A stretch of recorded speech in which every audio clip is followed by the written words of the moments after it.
Hello everyone, hope you are doing very well. ये है हमारा पार्ट 2 ऑफ चैप्टर 5, जिसमें हम डिस्कस करने वाले हैं property plan and equipment, intangible asset और डेप्रिसिएशन और अमोर्टाइजेशन को किस तरह से ऑडिट किया जाएगा। और साथ में हम समझने वाले हैं क्लोज 1 ऑफ कारो 2020। इसके पहले ऑलरेडी मैंने पार्ट 1 जिसमें हमने एसेशंस क्या होते हैं इनकम स्टेटमेंट बैलेंस शीट के लिए वो समझा था, और कारो 2020 की एप्लीकेबिलिटी जो चैप्टर 8 में दिया हुआ है वो हमने समझा हुआ है। यहाँ पर हम चैप्टर 5 के साथ ही कारो 2020 जो चैप्टर 8 में कवर अप होता है वो हम यहाँ पर कवर अप करेंगे, क्योंकि कारो 2020 की जो क्लोजेस है वो फाइनेंशियल स्टेटमेंट में जो डिस्क्लोजर देने हैं as per the schedule 3 of the companies act 2013, उससे कई सारे डिस्क्लोजर्स रिलेटेड है। तो वो हम एक साथ पढ़ेंगे तो समझने में, याद रखने में हमारे लिए इजी होगा। तो इसीलिए हम साथ में ही पढ़ने वाले हैं chapter 5 audit of items of financial statement, और उसी के साथ उसके रिलेवेंट जो क्लोजेस होगी वो मैं उसी आइटम ऑफ फाइनेंशियल स्टेटमेंट के साथ कवर अप करूंगा। जैसे कि ये property plan and equipment, intangible asset और डेप्रिसिएशन से रिलेटेड है, ये क्लोज 1 ऑफ कारो 2020, तो वो क्लोज 1 पूरा ही हम इसी पार्ट में कवर अप करेंगे, राइट। तो चलिए समझते हैं property plan and equipment, intangible assets और डेप्रिसिएशन का ऑडिट कैसे करेंगे। ये प्रॉपर्टी प्लान एंड इक्विपमेंट का ऑडिट के लिए आपको दिया हुआ है पेज नंबर 5.56 पर है ये। प्रॉपर्टी प्लान एंड इक्विपमेंट मतलब कि टेंजिबल फिक्स्ड एसेट्स है, उसे प्रॉपर्टी प्लान एंड इक्विपमेंट कहा जाता है। अपने अकाउंट्स में एस 10 में ये पड़ा होगा। जो भी एसेट है वो मोर देन 1 ईयर के लिए है, राइट, और उसमें से फ्यूचर इकोनॉमिक बेनिफिट हमें मिलने वाला है, चाहे वो प्रोडक्ट्स को सप्लाई करने के लिए या फिर मैन्युफैक्चर करने के लिए हो, सर्विसेज प्रोवाइड करने के लिए हो, एडमिनिस्ट्रेटिव पर्पस के लिए हो या फिर रेंटल पर्पस के लिए हो, तो उससे हम प्रॉपर्टी प्लान एंड इक्विपमेंट कह सकते हैं। तो उसको किस तरह से अकाउंट किया जाएगा, उसके लिए एस 10 है, तो वो किस तरह से वो आपने ऑलरेडी अकाउंट्स में पढ़ा होगा। यहाँ पर थोड़े से प्रोविजन दिए हुए हैं तो वो हम यहाँ पर समझेंगे, और उसके बाद उसका ऑडिट किस तरह से किया जाएगा।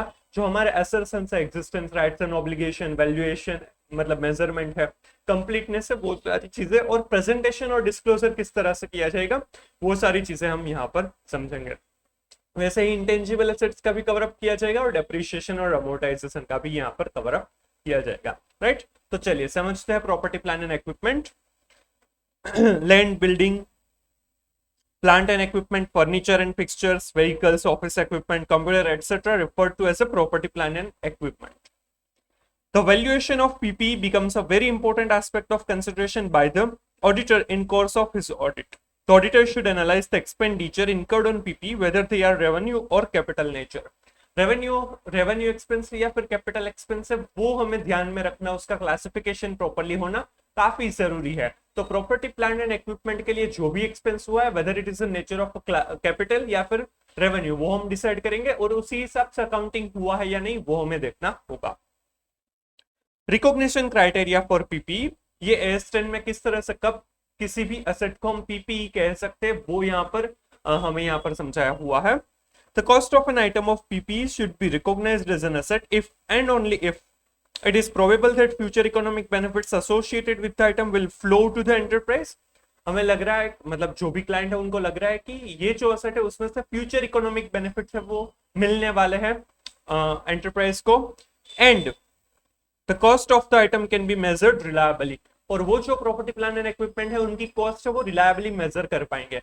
कॉस्ट में क्या क्या कवर अप होता है वो सारी चीजें एस 10 में है, और यहाँ पर भी आपको समझाया हुआ है, आगे हम समझने वाले हैं क्या क्या कॉस्ट को हम प्रॉपर्टी प्लान एंड इक्विपमेंट में कैपिटलाइज कर सकते हैं, उसे मेजर करने के लिए, वैल्यूएशन के लिए क्या हम ऐड कर सकते हैं, वो हमें ध्यान में रखना है। तो अगर वो रिलायबली मेजर कर सकते हैं और उसमें से फ्यूचर इकोनॉमिक बेनिफिट्स मिल सकता है तो उसे हम as a property plan and equipment हम रिकॉग्नाइज कर सकते हैं।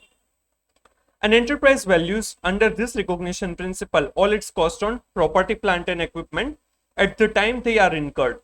This cost include cost incurred initially to acquire or construct an item of PPE and subsequently to add to replace part of or service it.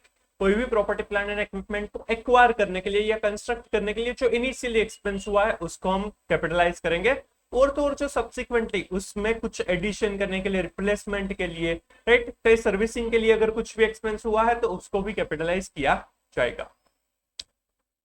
Measurement eight recognition, जब भी हम किसी भी asset को एज अ पीपी रिकॉग्नाइज करेंगे तो क्या क्या अमाउंट है उसमें कंसिडर किया जाएगा, उसकी अमाउंट वैल्यूएशन क्या होगा। An item of PP that qualifies for recognition as an asset should be measured at its cost, हमें कॉस्ट पर ही उसको मेजर करना है, क्योंकि हमारा जो अकाउंटिंग का पूरा कॉन्सेप्ट है वो हिस्टोरिकल कॉस्ट के बेसिस पर ही है। तो एक्चुअल में जो कॉस्ट इनकर किया है वही प्रॉपर्टी प्लांट एंड इक्विपमेंट की वैल्यू बनेगा।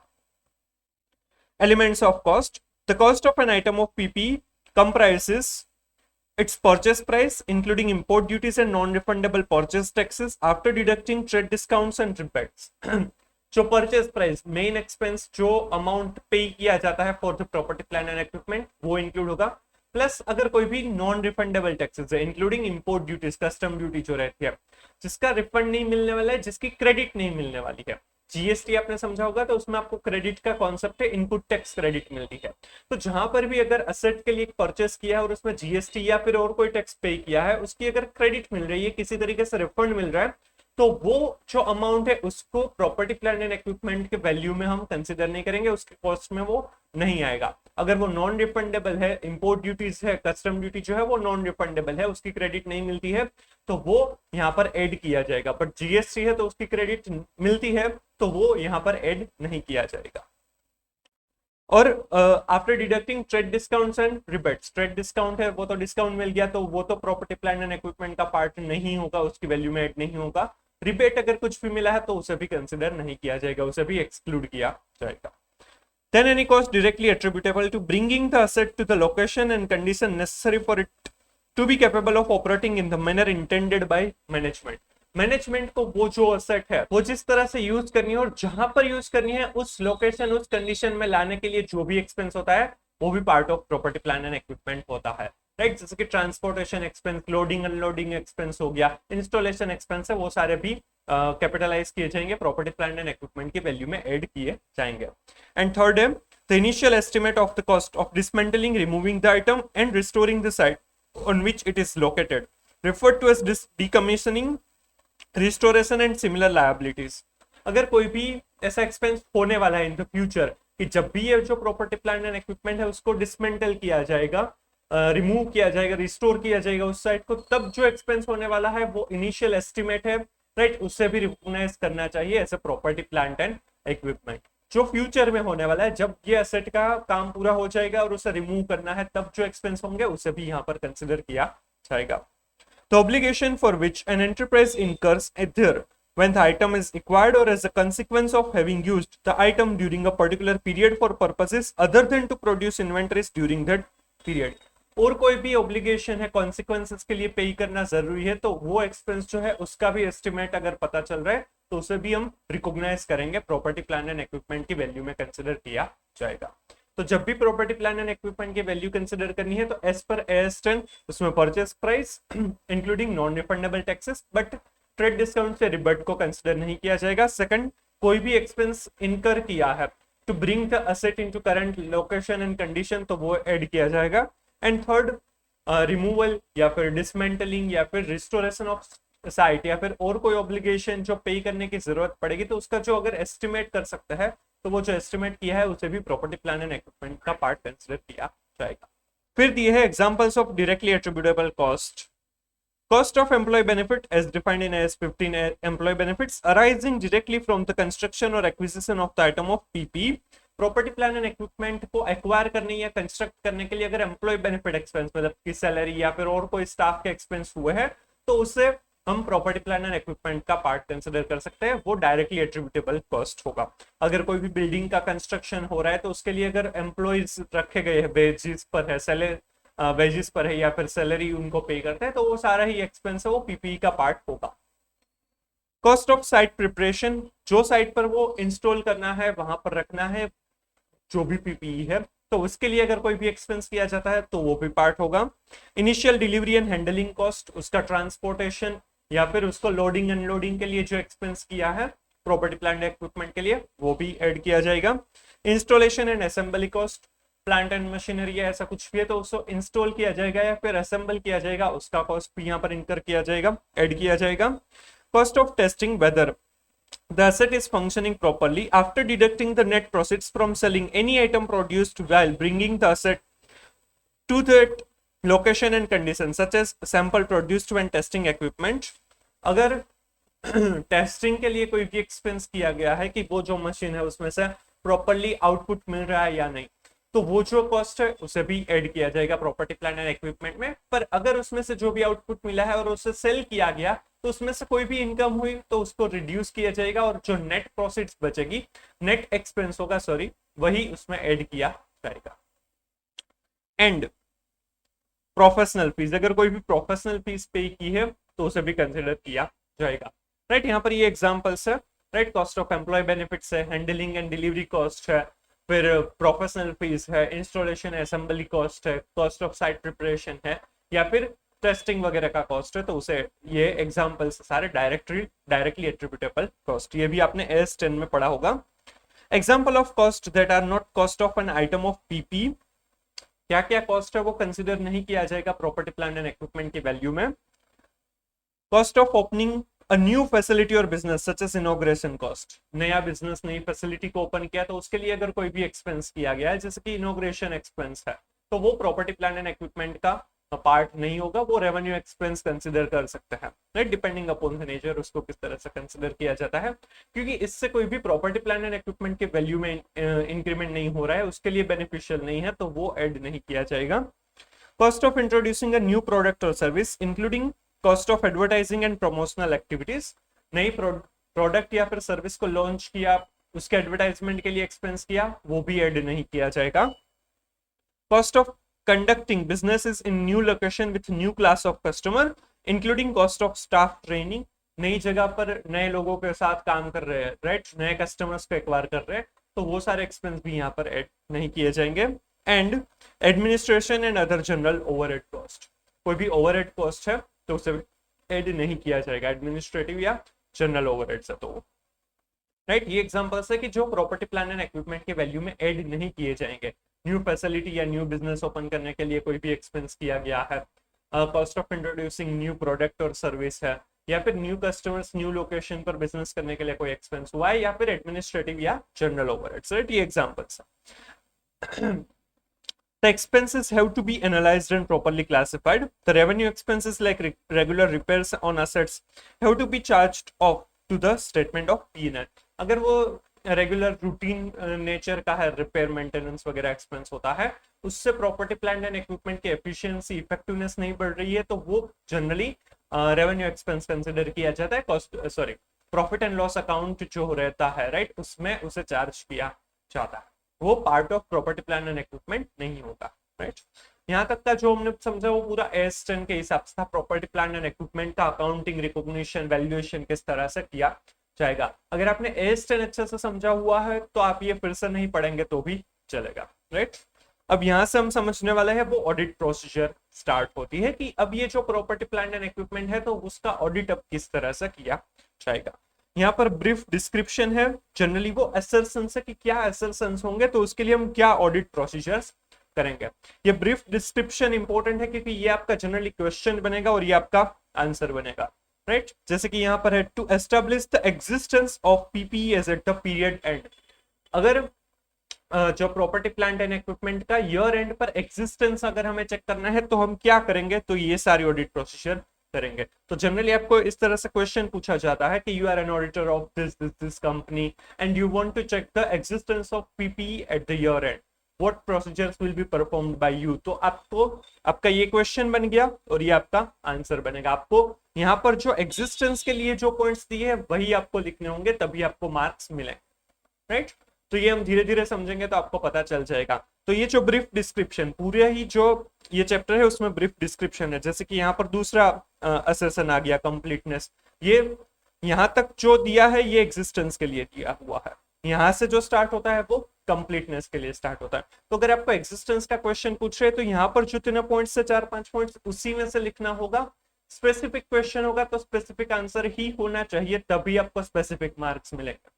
राइट, अदरवाइज आपको मार्क्स नहीं मिलेंगे। इन जनरल क्वेश्चन जनरली नहीं पूछे जाते हैं सीए इंटर ऑडिट में, बहुत ही रेयर चांसेस है कि आपको इन जनरल पूछेंगे कि प्रॉपर्टी प्लान एंड इक्विपमेंट को किस तरह से ऑडिट किया जाएगा। जनरली पूछेंगे कि प्रॉपर्टी प्लान एंड इक्विपमेंट का एग्जिस्टेंस अगर आपको चेक करना है तो क्या करेंगे। स्पेसिफिक असर्शन के हिसाब से क्वेश्चन पूछा जाएगा और आपको स्पेसिफिक आंसर ही लिखना होगा, तभी फुल मार्क्स मिल सकते हैं। राइट, तो ये ब्रीफ डिस्क्रिप्शन इंपॉर्टेंट है, ये भी आपको याद रखना है, समझना है और उसी के हिसाब से ऑडिट प्रोसीजर समझना और याद रखना, तभी मार्क्स मिलेंगे।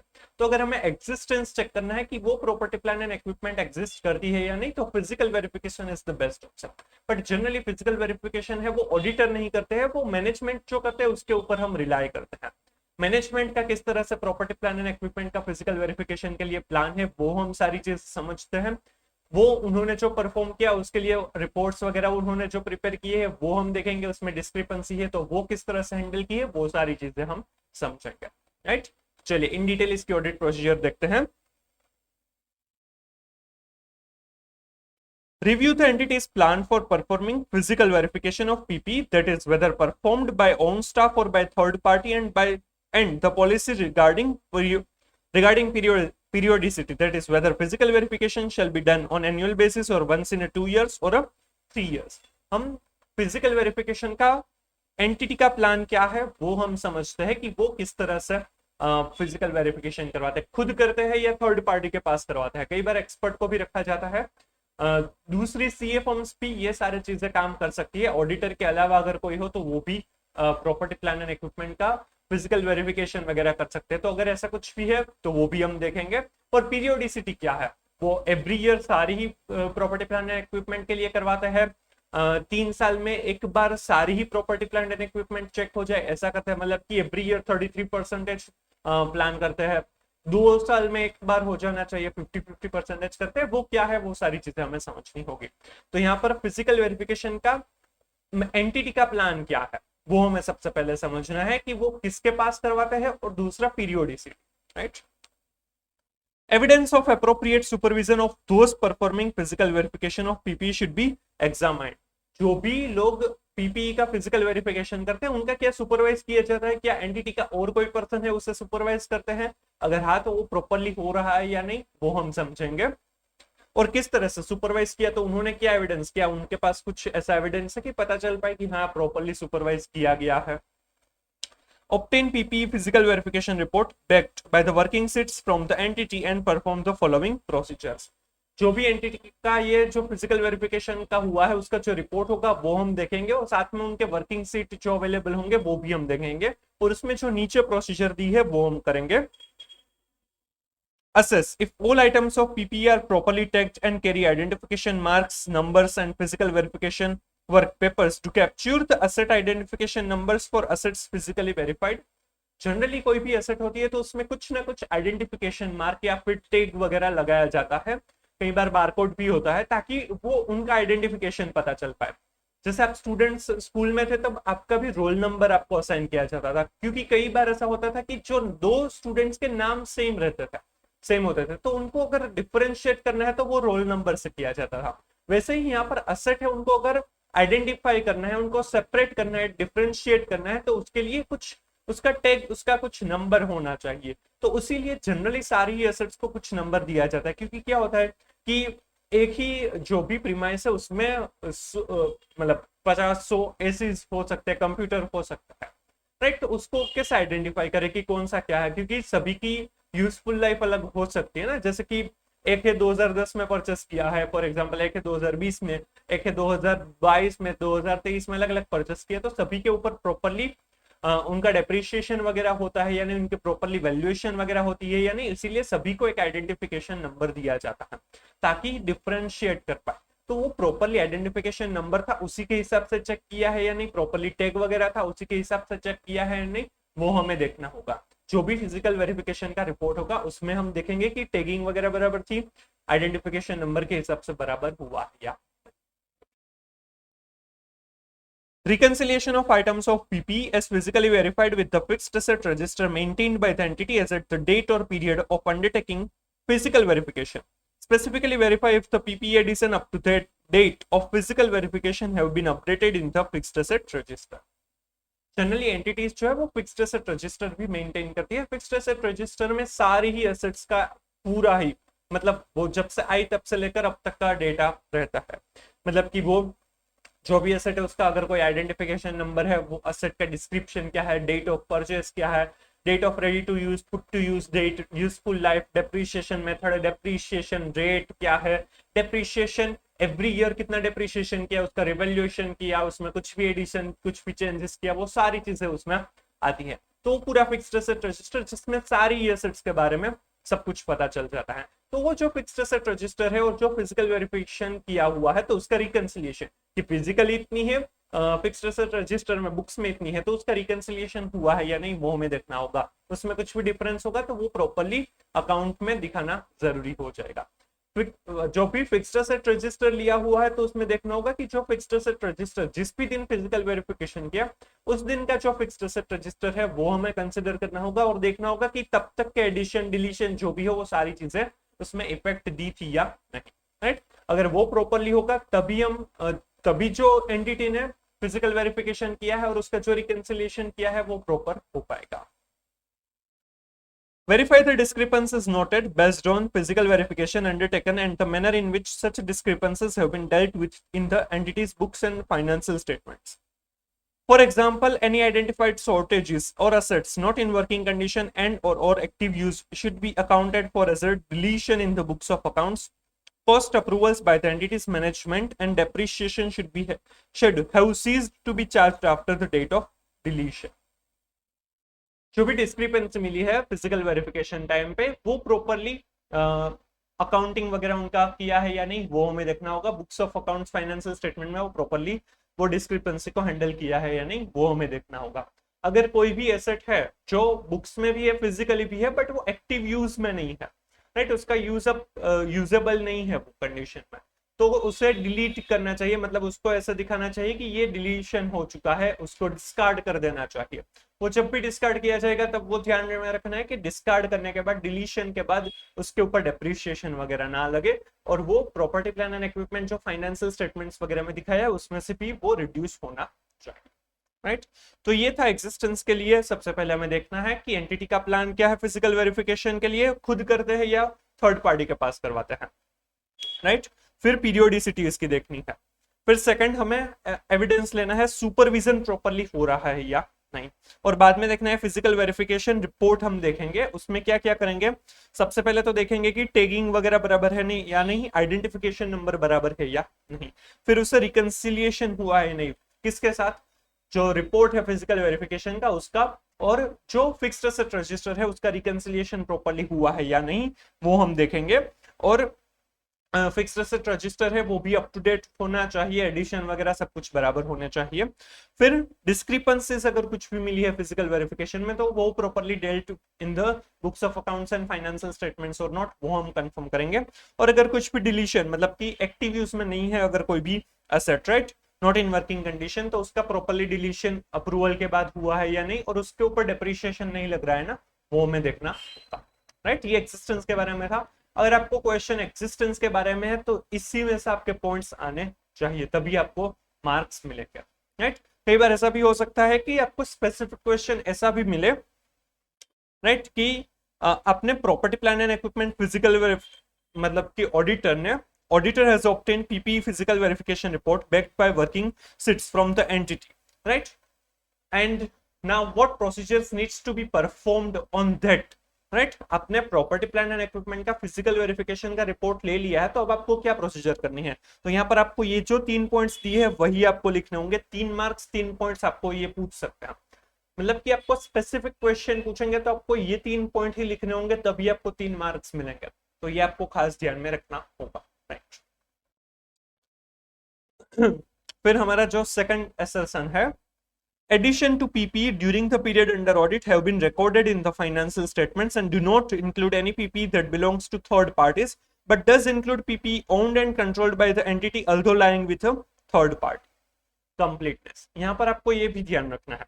देखिए ये जो assertion के लिए जो डिस्क्रिप्शन दिया है, राइट, उसमें क्या क्या है कि जो भी एडिशन हुआ है वो प्रॉपर्ली रिकॉर्ड हो चुके हैं। थर्ड पार्टी की कोई भी एसेट एंटिटी के प्रॉपर्टी प्लांट एंड इक्विपमेंट में नहीं होनी चाहिए, और जो थर्ड पार्टी के पास अगर एंटिटी की कोई भी एसेट है प्रॉपर्टी प्लान एंड इक्विपमेंट है तो वो पूरा ही यहाँ पर दिखाया हुआ होना चाहिए, फाइनेंशियल स्टेटमेंट में इंक्लूडेड होनी चाहिए। मतलब कि जितनी भी एसेट को रिकॉर्ड करना जरूरी है, जितनी भी पीपीई को फाइनेंशियल स्टेटमेंट में दिखाना जरूरी है वो सारी की सारी पीपीई यहाँ पर दिखाई हुई है या नहीं वो देखना, दैट इज कंप्लीटनेस। तो यहाँ कई बार ऐसा भी हो सकता है कि ये जो ब्रैकेट में लिखा हुआ है ना कंप्लीटनेस वो आपके क्वेश्चन में आए ही ना।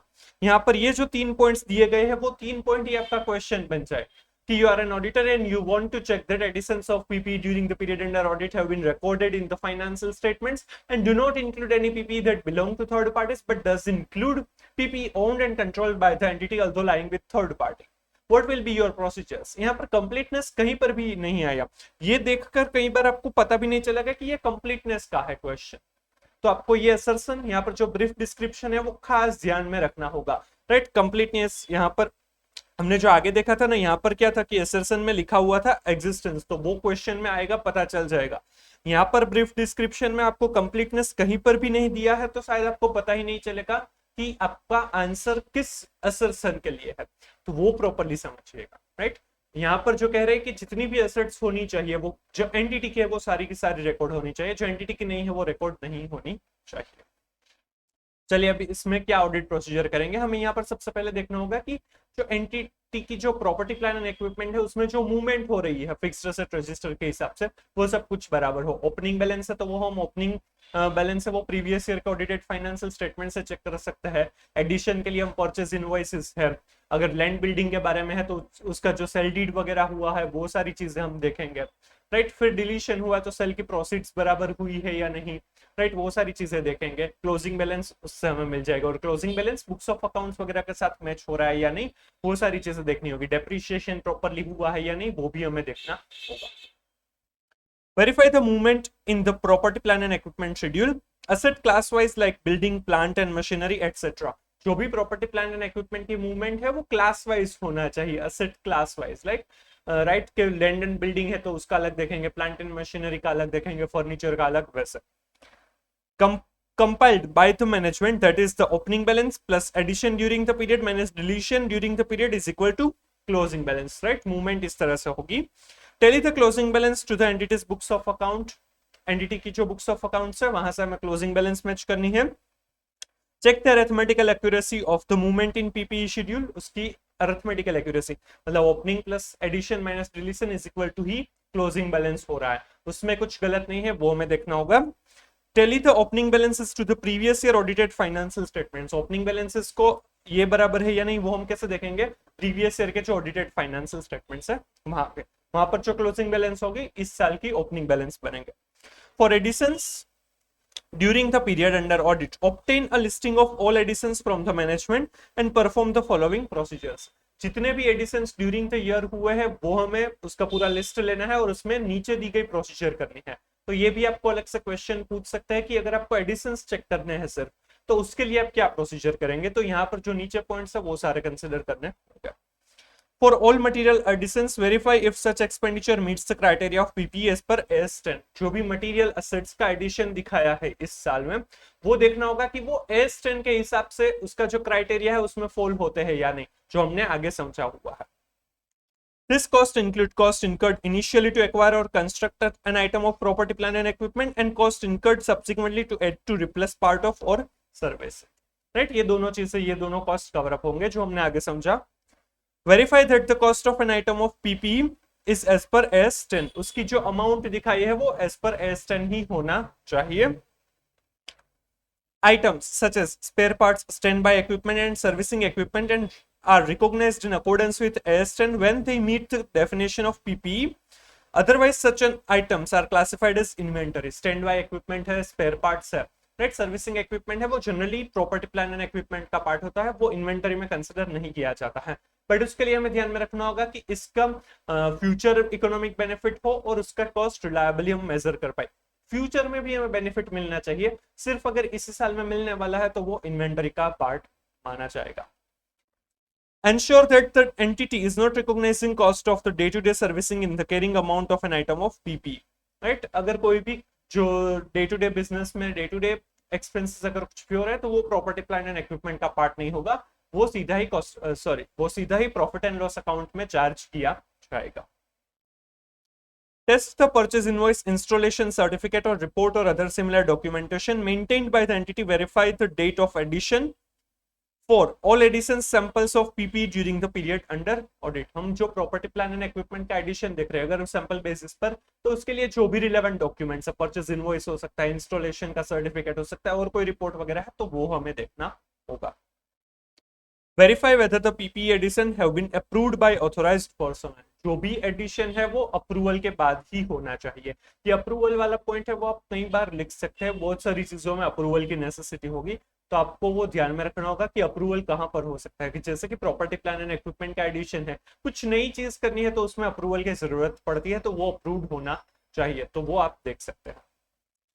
Verify whether proper internal processes and procedures like inviting competitive quotations, floating tenders, etc. were followed prior to finalizing the vendor for procuring items of PP, awarding of work contract for capital projects by checking the supporting documents of the samples selected. हमें देखना होगा कि property plan and equipment का जो भी addition हुआ है उसमें internal control processes properly follow हुई है या नहीं, टेंडर फ्लोट करने की जरूरत है, कोटेशंस मंगवाने की जरूरत है तो वो मंगवाया है या नहीं, राइट, उसी हिसाब से काम अलॉट किया है या नहीं, वो हमें देखना होगा। उसके लिए हम सैंपल बेसिस पर सपोर्टिंग्स देख सकते हैं।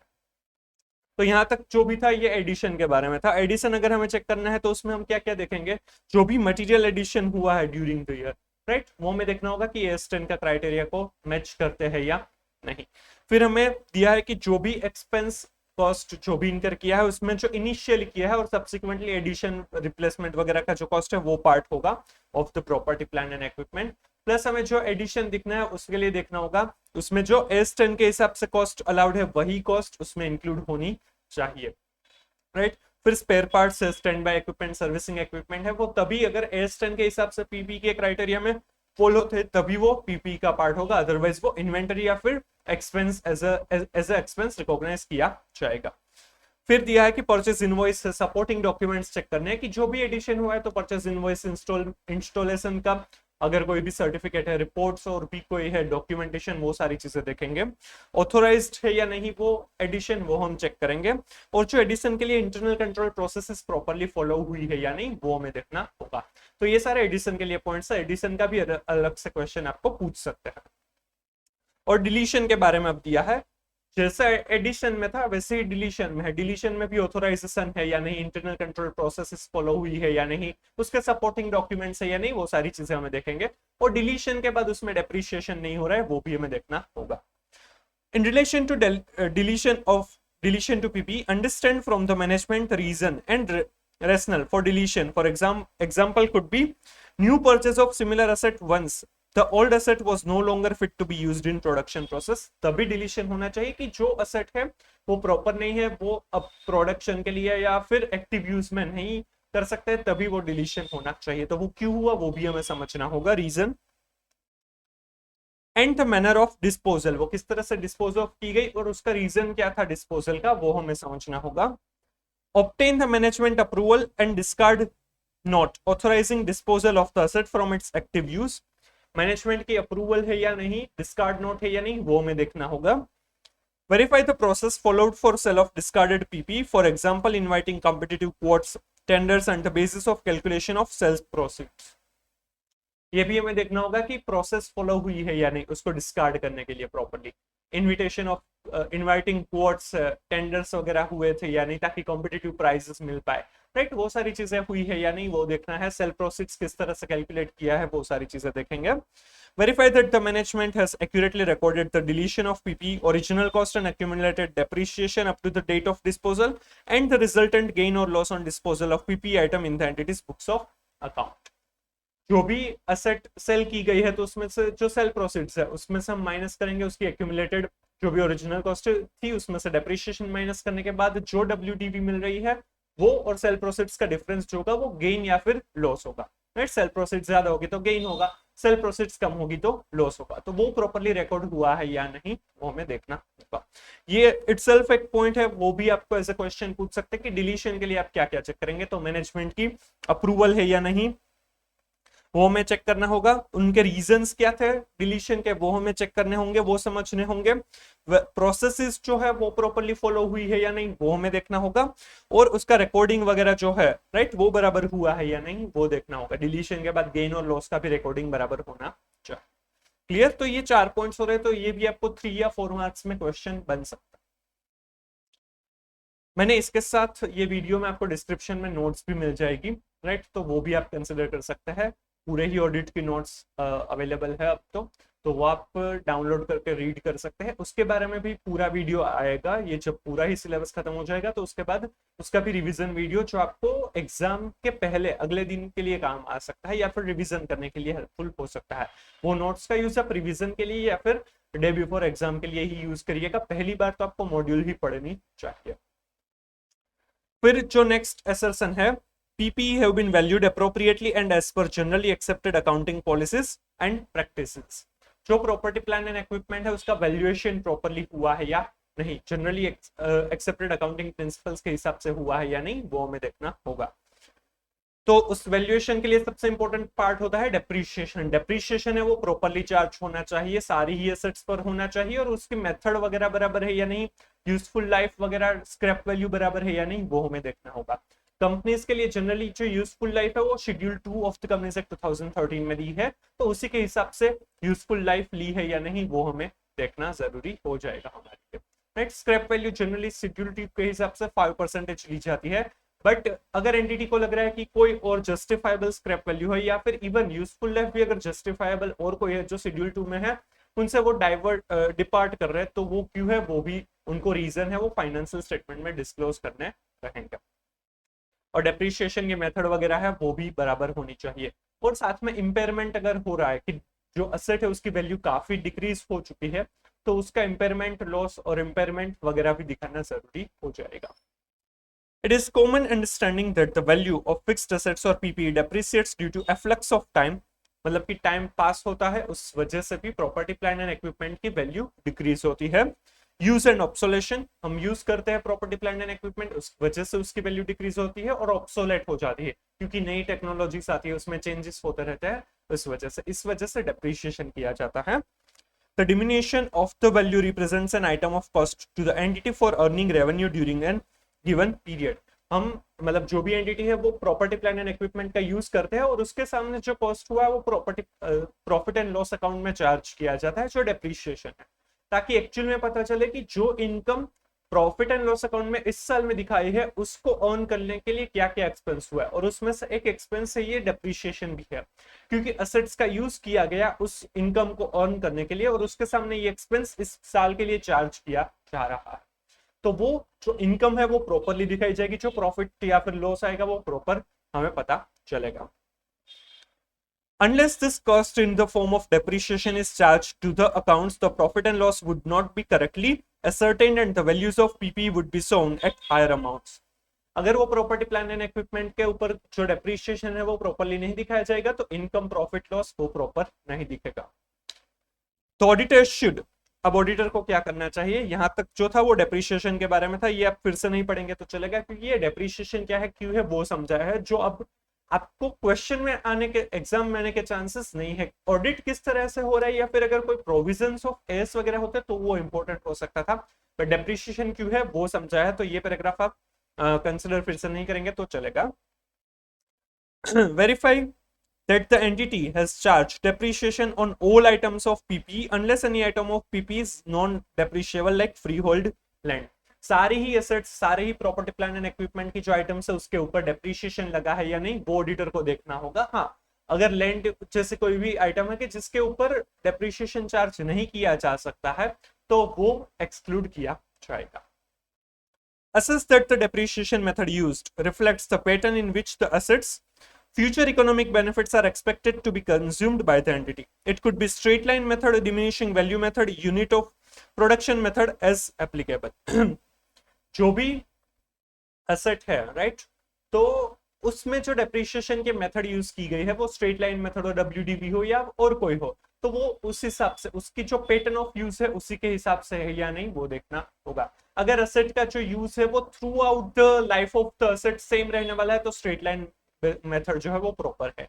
अगर उसका यूज है वो डिक्रीज होते जाने वाला है तो उसमें डिमिनिशिंग वैल्यू मेथड या फिर WDV मेथड है वो यूज करना परफेक्ट रहेगा। अगर प्रोडक्ट जितना प्रोडक्शन करेंगे उस हिसाब से डेप्रीशिएट होगा तो उसमें प्रोडक्शन यूनिट्स के बेसिस पर डेप्रीशिएशन किया जाएगा, राइट। तो उसकी पैटर्न ऑफ यूज के हिसाब से वो बराबर है या नहीं वो हमें देखना होगा। The auditor should also verify whether the management has done an impairment assessment to determine whether an item of property, plant and equipment is impaired as per the requirement of S28 impairment of assets। Auditor को ये भी देखना है कि impairment of assets S28 है वो properly follow हो रहा है या नहीं। S28 अपने अकाउंट्स में पड़ा होगा, तो उसमें जो इम्पेयरमेंट होता है वो प्रॉपरली डिस्क्लोज किया है या नहीं, प्रॉपरली अकाउंटिंग में रिकॉर्ड किया है या नहीं, वो देखना होगा। तो वैल्यूएशन के लिए 3 पॉइंट्स दिए, तो ये 3 पॉइंट्स आपको पूछ सकते हैं 3 मार्क्स में। सबसे पहले देखना है कि सारी आइटम्स के ऊपर डेप्रिसिएशन लगा है या नहीं, नॉन डेप्रिशिएबल आइटम्स हो तो वो ठीक है। सेकंड, जो मेथड ऑफ डेप्रिसिएशन है वो प्रॉपर है, align with the use of the asset, right. And third, impairment of assets properly हुआ है या नहीं। सिंपल।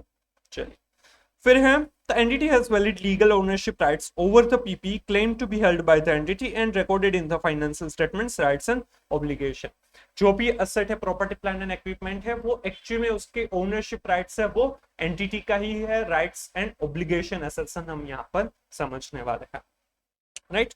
यहाँ पर भी ये ब्रैकेट में दिया है, तो ये आपको ना दे, उसके अलावा भी ये पॉइंट्स जो दिए है वो आपका क्वेश्चन बन सकता है। तो कोई भी प्रॉपर्टी प्लान एंड इक्विपमेंट है वो एंटिटी का ही ये है या नहीं, वो हमें देखने के लिए क्या क्या कर सकते हैं। अगर हम एडिशन चेक करें तो हम उसके परचेज इनवॉइस वगैरह देखेंगे तो पता चल जाएगा कि वो एंटिटी के नाम पर ही ये बिल इश्यू हुआ है या नहीं, तो वो हमारा हो सकता है। लैंड एंड बिल्डिंग है तो उसमें अगर इस साल में लैंड या बिल्डिंग है वो एडिशन हुआ है तो उसका सेल डीड, कन्वेंस डीड वगैरह देख सकते हैं। अदरवाइज उनके भी टाइटल डीड्स अवेलेबल होते हैं तो वो भी देख सकते हैं। अगर वो किसी को एज अ सिक्योरिटी हमने रखा हुआ है तो उसके भी डॉक्यूमेंट्स या फिर एक्सटर्नल कंफर्मेशन हम ले सकते हैं, राइट। तो ये सारी प्रोसीजर हम करेंगे, इन डिटेल समझते हैं। In addition to the procedures undertaken for verifying completeness of additions to PP during the period under audit, the auditor, while performing testing of additions, should also verify that all PP purchase invoice are in the name of the entity that entitles legal title of ownership to the respective entity। जो भी purchase हम देख रहे हैं, addition देख रहे हैं, तो उसमें देखना होगा कि वो एंटिटी के नाम पर इनवॉइस या फिर जो भी डॉक्यूमेंट्स अवेलेबल है वो एंटिटी के नाम पर है या नहीं, ताकि पता चले कि वो जो प्रॉपर्टी प्लान एंड इक्विपमेंट है उसका राइट एंटिटी का ही है। For all additions to land and building in particular, the auditor should check the conveyance deed और sale deed to verify whether the entity is a legal and valid owner और not. Legal land and building जो है immovable properties है तो उसके लिए sale deed वगैरह हुआ होगा, तो वहां से हम देख सकते हैं। Auditor should insist and verify the original title deeds for all immovable properties held as at the balance sheet date। Auditor को खास चेक करना होगा कि जो भी इमूवेबल प्रॉपर्टीज है, लैंड एंड बिल्डिंग, उसमें जो टाइटल डीड्स होते हैं वो ओरिजिनल देखे जाए, क्योंकि वो काफी इंपॉर्टेंट होता है। लैंड एंड बिल्डिंग में बहुत सारी गलतियां होने के चांसेस है, वो किसी और के नाम पर है बट एंटिटी ने अपने नाम पर दिखाया हुआ है, तो ऐसा नहीं चलता। इसीलिए ओरिजिनल टाइटल डीड्स है वो हमें देखने जरूरी हो जाएंगे। In case the entity has given such immovable property as security for any borrowings under the original title deeds are not available with the entity, the auditor should request the entity's management for obtaining a confirmation from the respective lenders that they are holding the original title deeds of immovable property as a security। अगर immovable property के सामने अगर कोई भी loan ली है और उसमें immovable property के ओरिजिनल टाइटल डीड्स है वो लेंडर को एज अ सिक्योरिटी दिया हुआ है, तो हम वो लेंडर के पास से external confirmation as per SF 505 जो है वो भी हम मंगवा सकते हैं, ताकि पता चले कि ओरिजिनल टाइटल डीड्स उनके पास है, right. In addition, the auditor should also verify the register of charges available with the entity to assess that any charge has been created against the PP। अगर कोई भी चार्ज क्रिएट किया है, right, तो वो properly registered है या नहीं वो भी देखना होगा। अगर कोई भी असेट के सामने चार्ज क्रिएट किया है तो वो भी हमें देखना होगा, राइट। तो ये सब कुछ राइट्स एंड ऑब्लिगेशंस के लिए था। प्रॉपर्टी प्लान एंड इक्विपमेंट का जो ओनरशिप राइट्स है वो एंटिटी के नाम पर ही है या नहीं वो देखने के लिए हम ये सारे प्रोसीजर करेंगे। सबसे पहले जब एडिशन, परचेज वगैरह देख रहे हैं तो उसमें देखना होगा कि वो एंटिटी के नाम पर ही इनवॉइस, डॉक्यूमेंट्स वगैरह है या नहीं। सेकंड, इमूवेबल प्रॉपर्टी के लैंड या फिर बिल्डिंग, तो उसका sale deed, conveyance deed check करेंगे। प्लस इमूवेबल प्रॉपर्टी का ओरिजिनल टाइटल डीड्स भी देखना जरूरी है। अगर क्लाइंट ने जो लोन ली है उसके सामने इमूवेबल प्रॉपर्टी के original title deeds as security रखा हुआ है तो उसके लिए हम कंफर्मेशन ले सकते हैं। एंड अगर चार्जेस क्रिएट किए हैं तो वो रजिस्टर्ड चार्जेस है वो भी हमें वेरीफाई करने होंगे। ये आपको राइट्स एंड ऑब्लिगेशन के लिए क्वेश्चन पूछ सकता है। फिर disclosures, required disclosures of for PP have been appropriately made. Disclosures क्या क्या करने होंगे? Ensure whether the following disclosures as required under Schedule 3 Part 1 to Companies Act 2013 have been made under the heading Property, Plant and Equipment। यहाँ पर जो ये पूरे ही chapter में आपको जो डिस्क्लोजर्स है वो शेड्यूल 3 पार्ट 1 के हिसाब से दिए है। Schedule 3 of the companies act 2013 financial statements का फॉर्मेट देते हैं और उसमें जो पार्ट 1 है वो स्पेसिफिकली एज के हिसाब से जो फाइनेंशियल स्टेटमेंट्स प्रिपेयर होते हैं उनके लिए है। तो जो शेड्यूल 3 पार्ट 1 है राइट, उसमें एज के हिसाब से फाइनेंशियल स्टेटमेंट्स प्रिपेयर किए जाते हैं, तो उसके लिए आपको ये सारे डिस्क्लोजर्स है वो करने होंगे, तो वो आपको बीइंग एन ऑडिटर हमें देखने भी रहेंगे। तो सबसे पहले जो प्रॉपर्टी प्लान एंड इक्विपमेंट है वो बैलेंस शीट के फेस के ऊपर भी दिखाया जाएगा, बट इन डिटेल जो नोट्स टू अकाउंट्स है उसमें ये सारे डिस्क्लोजर्स आएंगे। सबसे पहले classification shall be given as, जो प्रॉपर्टी प्लांट एंड इक्विपमेंट है उसका क्लासिफिकेशन दिया जाएगा। Land, buildings, plant and equipment, furniture and fixtures, vehicles, office equipment, others specify the nature. इसमें यहाँ पर क्लासिफिकेशन किया जाएगा। ये सिंपल है, ये इतने इंपॉर्टेंट नहीं है, ये आप याद नहीं रखेंगे तो चलेगा। Assets under lease shall be separately specified under each class of asset। ये हमें खास ध्यान में रखना है। अगर कोई भी लीज के ऊपर असेट ली हुई है और ये फाइनेंस लीज है तो इसकी ओनरशिप है वो एंटिटी के नाम पर आएगी राइट, वो भी प्रॉपर्टी प्लान एंड इक्विपमेंट का पार्ट ही माना जाएगा। वैसे ओनरशिप नहीं, बट वो फाइनेंस लीज है तो उसे प्रॉपर्टी प्लान एंड इक्विपमेंट का पार्ट माना जाएगा, तो उसे अलग से दिखाना जरूरी होगा। तो ये आपको एज एमसीक्यू पूछ सकते हैं। A reconciliation of the gross and net carrying amounts of each class of assets at the beginning and end of the reporting period showing जो beginning में कितनी अमाउंट थी और क्लोजिंग में कितनी अमाउंट है राइट, वो सब कुछ ग्रॉस और नेट। ग्रॉस है मतलब कि टोटल अमाउंट है जिसमें डेप्रिसिएशन कंसिडर करने से पहले कितनी अमाउंट थी वो ओपनिंग और क्लोजिंग दिखाना है, प्लस नेट अमाउंट मतलब कि ग्रॉस में से डेप्रिसिएशन, अक्यूमुलेटेड डेप्रिसिएशन को डिडक्ट करने के बाद जो अमाउंट आती है तो वो। तो ग्रॉस और नेट कैरिंग वैल्यू है उसका रिकंसिलिएशन दिखाना है बिगिनिंग से लेकर क्लोजिंग तक का राइट। उसमें क्या क्या आएगा? एडिशंस, अगर ड्यूरिंग द ईयर कुछ भी एडिशन हुआ है, डिस्पोजल, डिलीशन कुछ भी हुआ है, acquisitions through business combination, business combination मतलब कि अमालगमेशन के थ्रू कोई भी एक्वायर हुआ है asset, amount of change due to revaluation if change is 10% or more in the aggregate of the net carrying value of each class of property plant and equipment। अगर asset के value को revalued किया हुआ है, revaluation किया है और उसका जो revaluation 10% of net carrying value से ज्यादा है उस ईच क्लास ऑफ असेट्स में 10% से ज्यादा है तो वो सेपरेटली डिस्क्लोज करना जरूरी है। 10% से कम है तो वो आपको दिखाना जरूरी नहीं है, तो वो अलग से दिखाने की जरूरत नहीं। And other adjustments and the related depreciation and impairment losses reversals shall be disclosed separately। और depreciation और impairment loss या फिर उसका reversal है तो उसे दिखाना होगा। तो reconciliation किसका होगा? ग्रॉस और net carrying value बिगिनिंग और at the end of the year जो अमाउंट है उसका, उसमें addition, disposal, acquire, acquisition through business combination या फिर रिवैल्यूएशन अगर 10% और मोर है of net carrying value of each class of asset तो वो दिखाना है। और उसमें डेप्रिसिएशन और इंपेयरमेंट लॉस या फिर उसका रिवर्सल है तो उसका भी रिकंसिलिएशन आएगा राइट। ये भी आपको एज अ डिस्क्रिप्टिव या फिर एमसीक्यू में पूछ सकते हैं।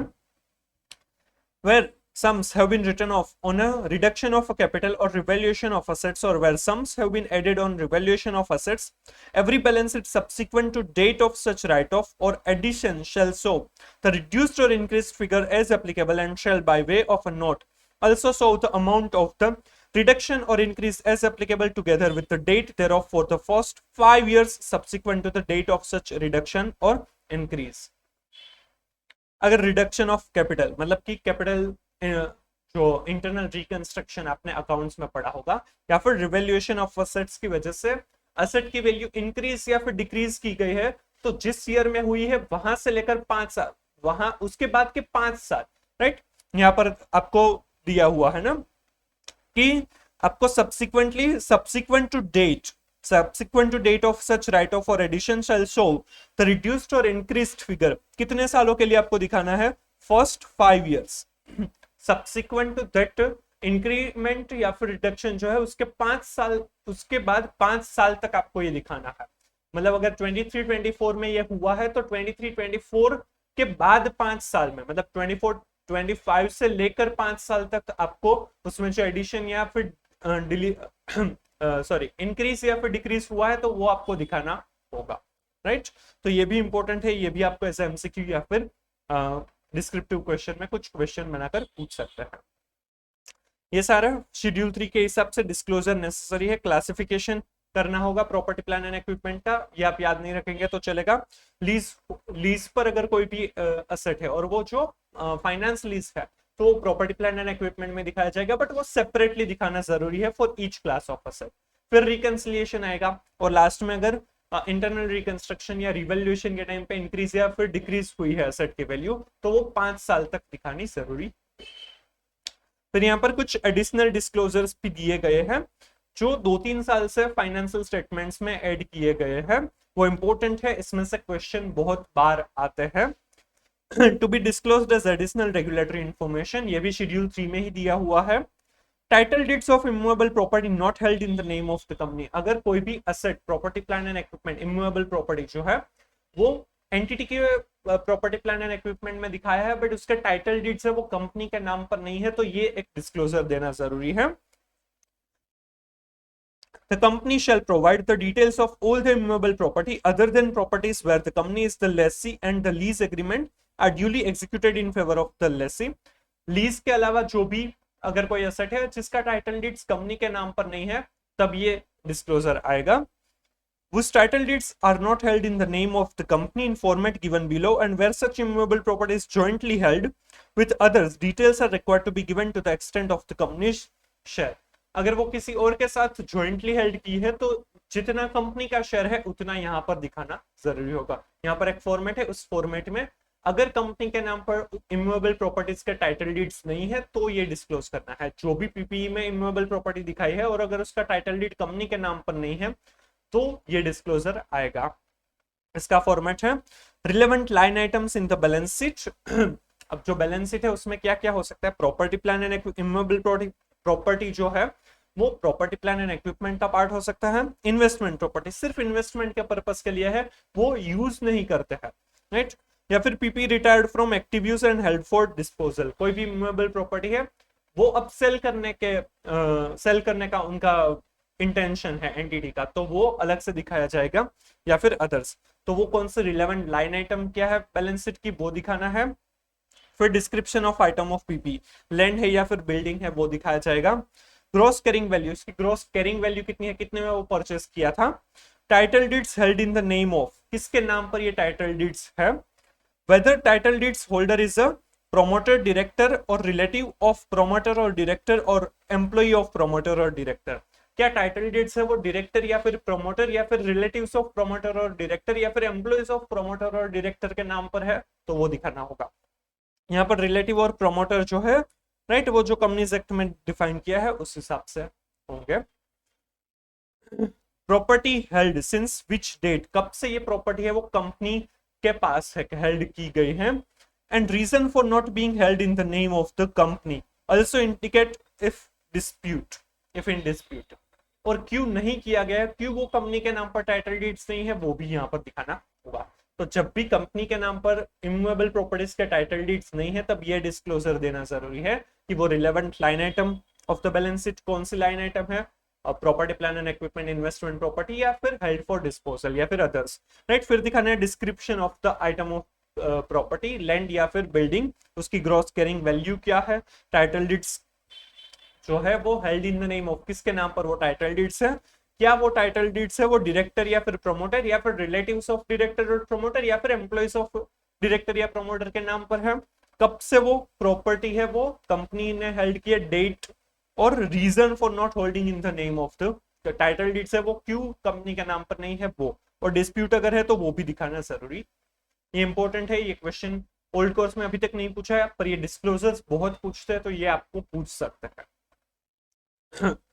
फिर है where the company has revalued its property plant and equipment, the company shall disclose as to whether the revaluation is based on valuation by a registered valuer as defined under Rule 2 of the company's registered valuers and valuation rules 2017। जब भी revaluation हुआ है property plan and equipment का तो क्या वो registered valuer ने किया है, अगर हाँ तो वो भी यहाँ पर दिखाना है, अगर नहीं किया है तो वो भी दिखाना होगा। और थर्ड डिस्क्लोजर इंपॉर्टेंट है कैपिटल वर्क इन प्रोग्रेस, सीवीप जिसे कहा जाता है। कैपिटल वर्क इन प्रोग्रेस मतलब कि प्रॉपर्टी प्लांट इक्विपमेंट अभी तक बना नहीं है कंस्ट्रक्शन हो रहा है, राइट, कोई भी बिल्डिंग का कंस्ट्रक्शन हो रहा है, कोई भी प्लांट का इंस्टॉलेशन वगैरह कुछ भी हो रहा है, तो वो सारी चीजें वो अभी तक वर्क इन प्रोग्रेस में है, राइट, अभी तक यूज रेडी टू यूज नहीं है। तो जो कैपिटल वर्क इन प्रोग्रेस है राइट, तो वो जो कैपिटल वर्क इन प्रोग्रेस के लिए यहाँ पर दो एजिंग शेड्यूल दिखाने जरूरी है। For capital work in progress following ageing schedule shall be given. Capital work in progress ageing schedule, उसको शॉर्ट में CWIP कहा जाता है।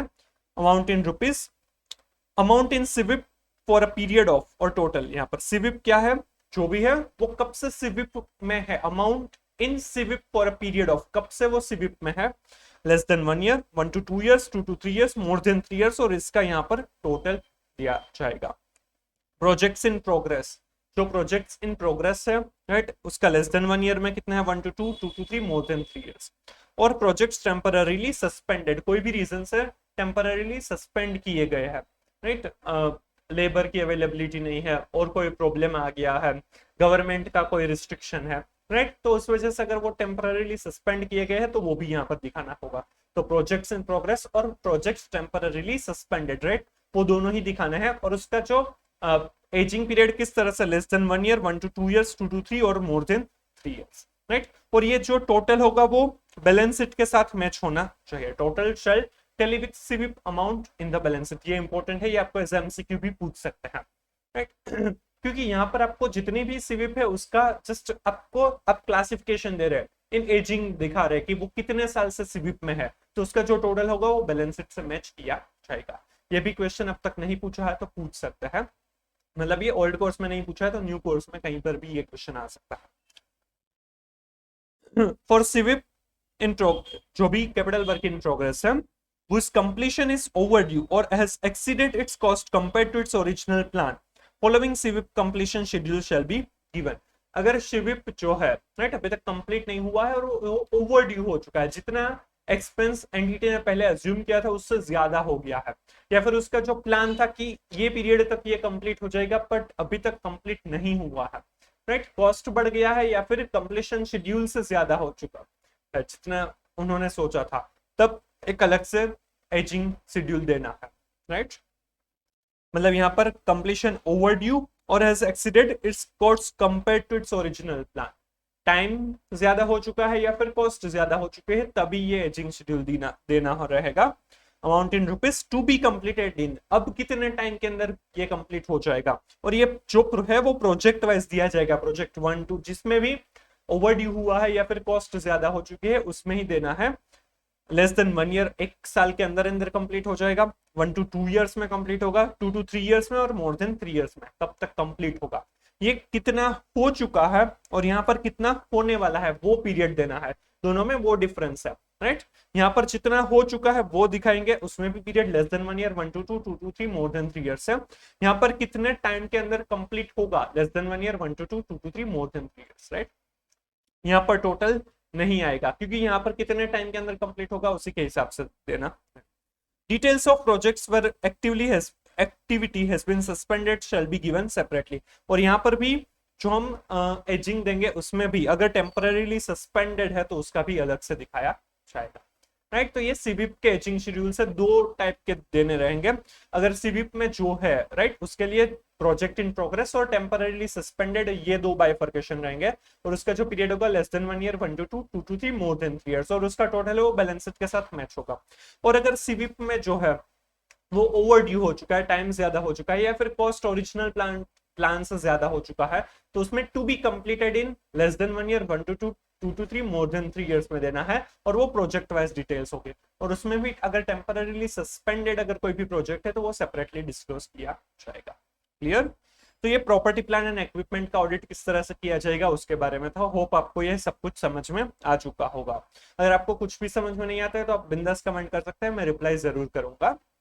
ये जो हमने प्रॉपर्टी प्लान एंड इक्विपमेंट का ऑडिट समझा उसी के हिसाब से और काफी रिलेटेड है इंटेंजिबल एसेट्स का भी ऑडिट, राइट।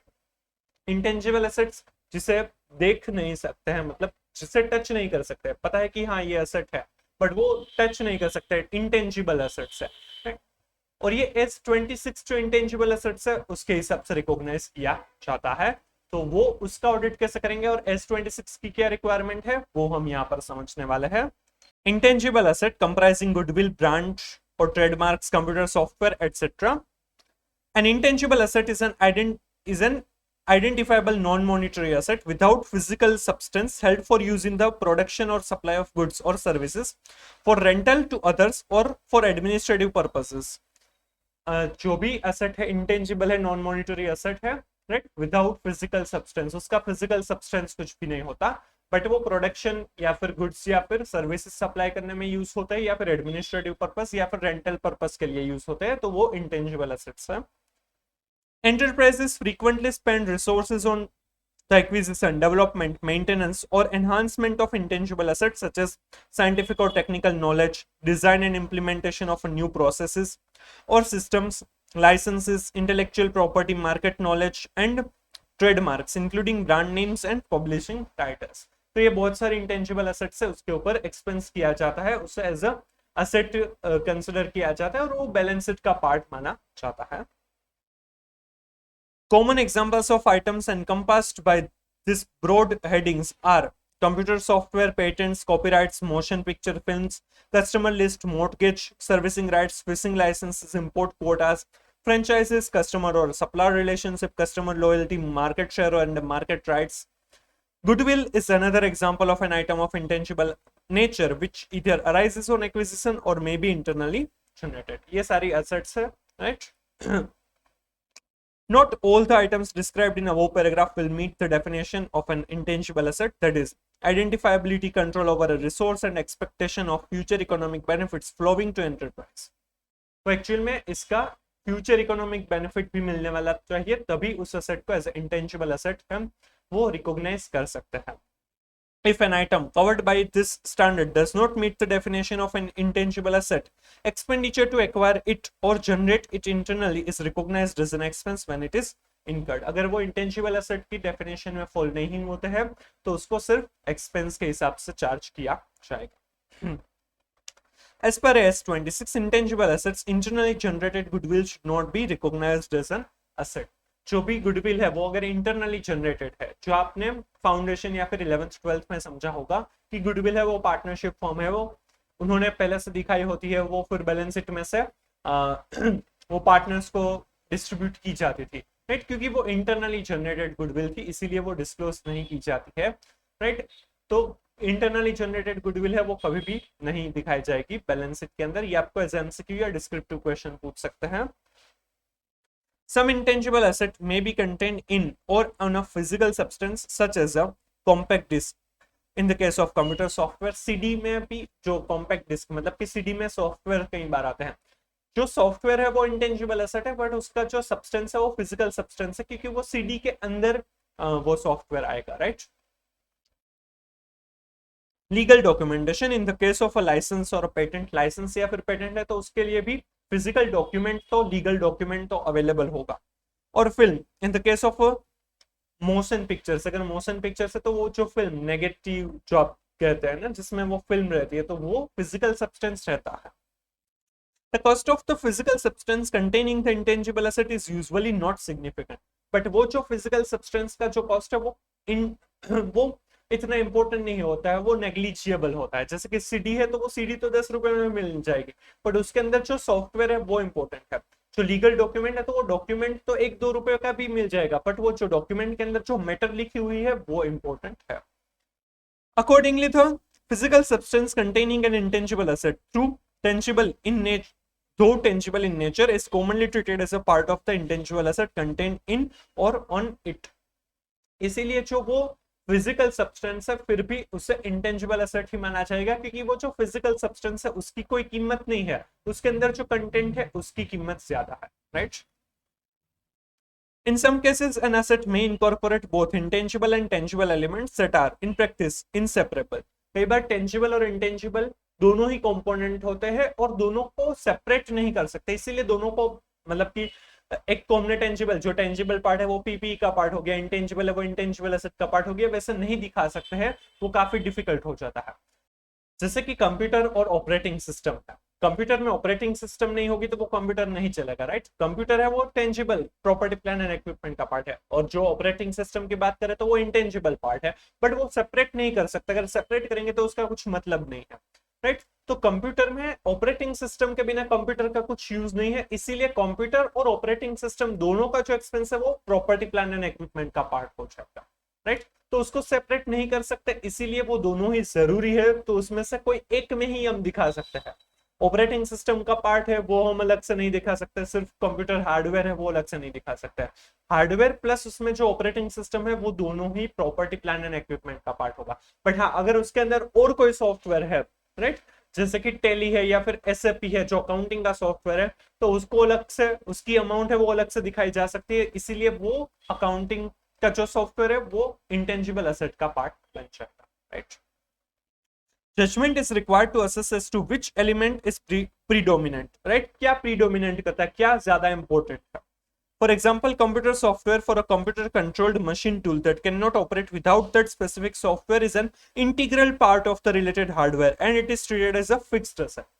जो इंटीग्रल पार्ट है, ऑपरेटिंग सिस्टम है, राइट, उसके बिना कंप्यूटर नहीं चलेगा, तो वो integral part of that hardware है, इसीलिए वो fixed asset property plant and equipment का पार्ट होगा।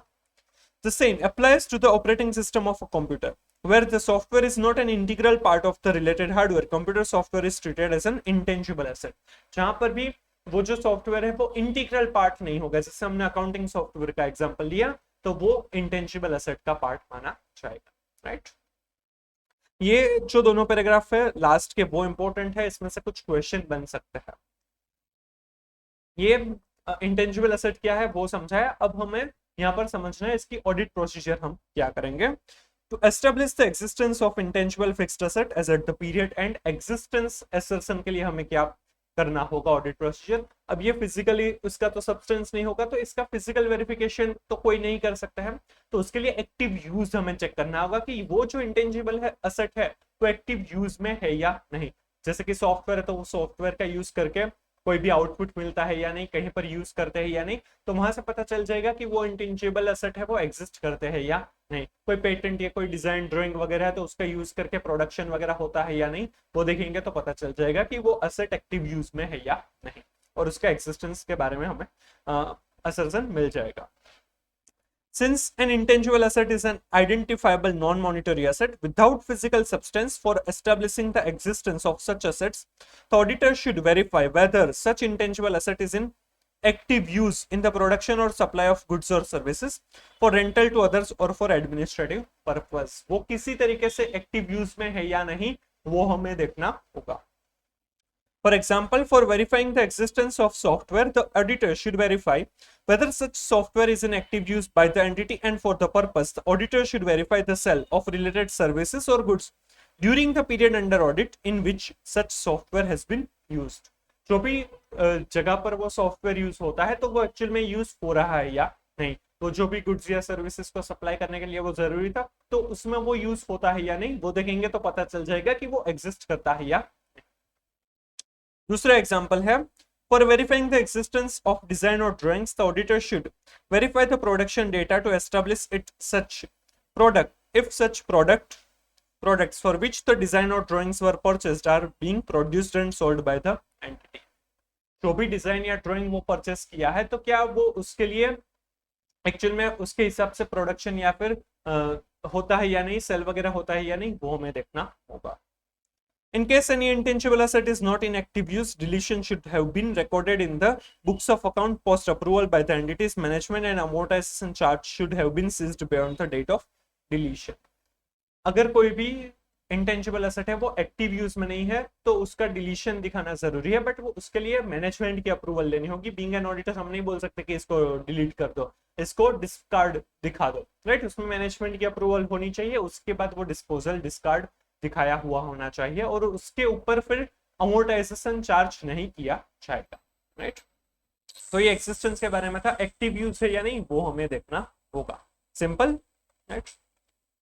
फिर है all additions to intangible assets during the period under audit have been recorded appropriately in the financial statements, that is completeness. सारे के सारे इंटेंजिबल एसेट्स का जो एडिशन है वो प्रॉपरली फाइनेंशियल स्टेटमेंट्स में दिखाया हुआ है, कंप्लीटनेस है या नहीं वो हमें देखना है।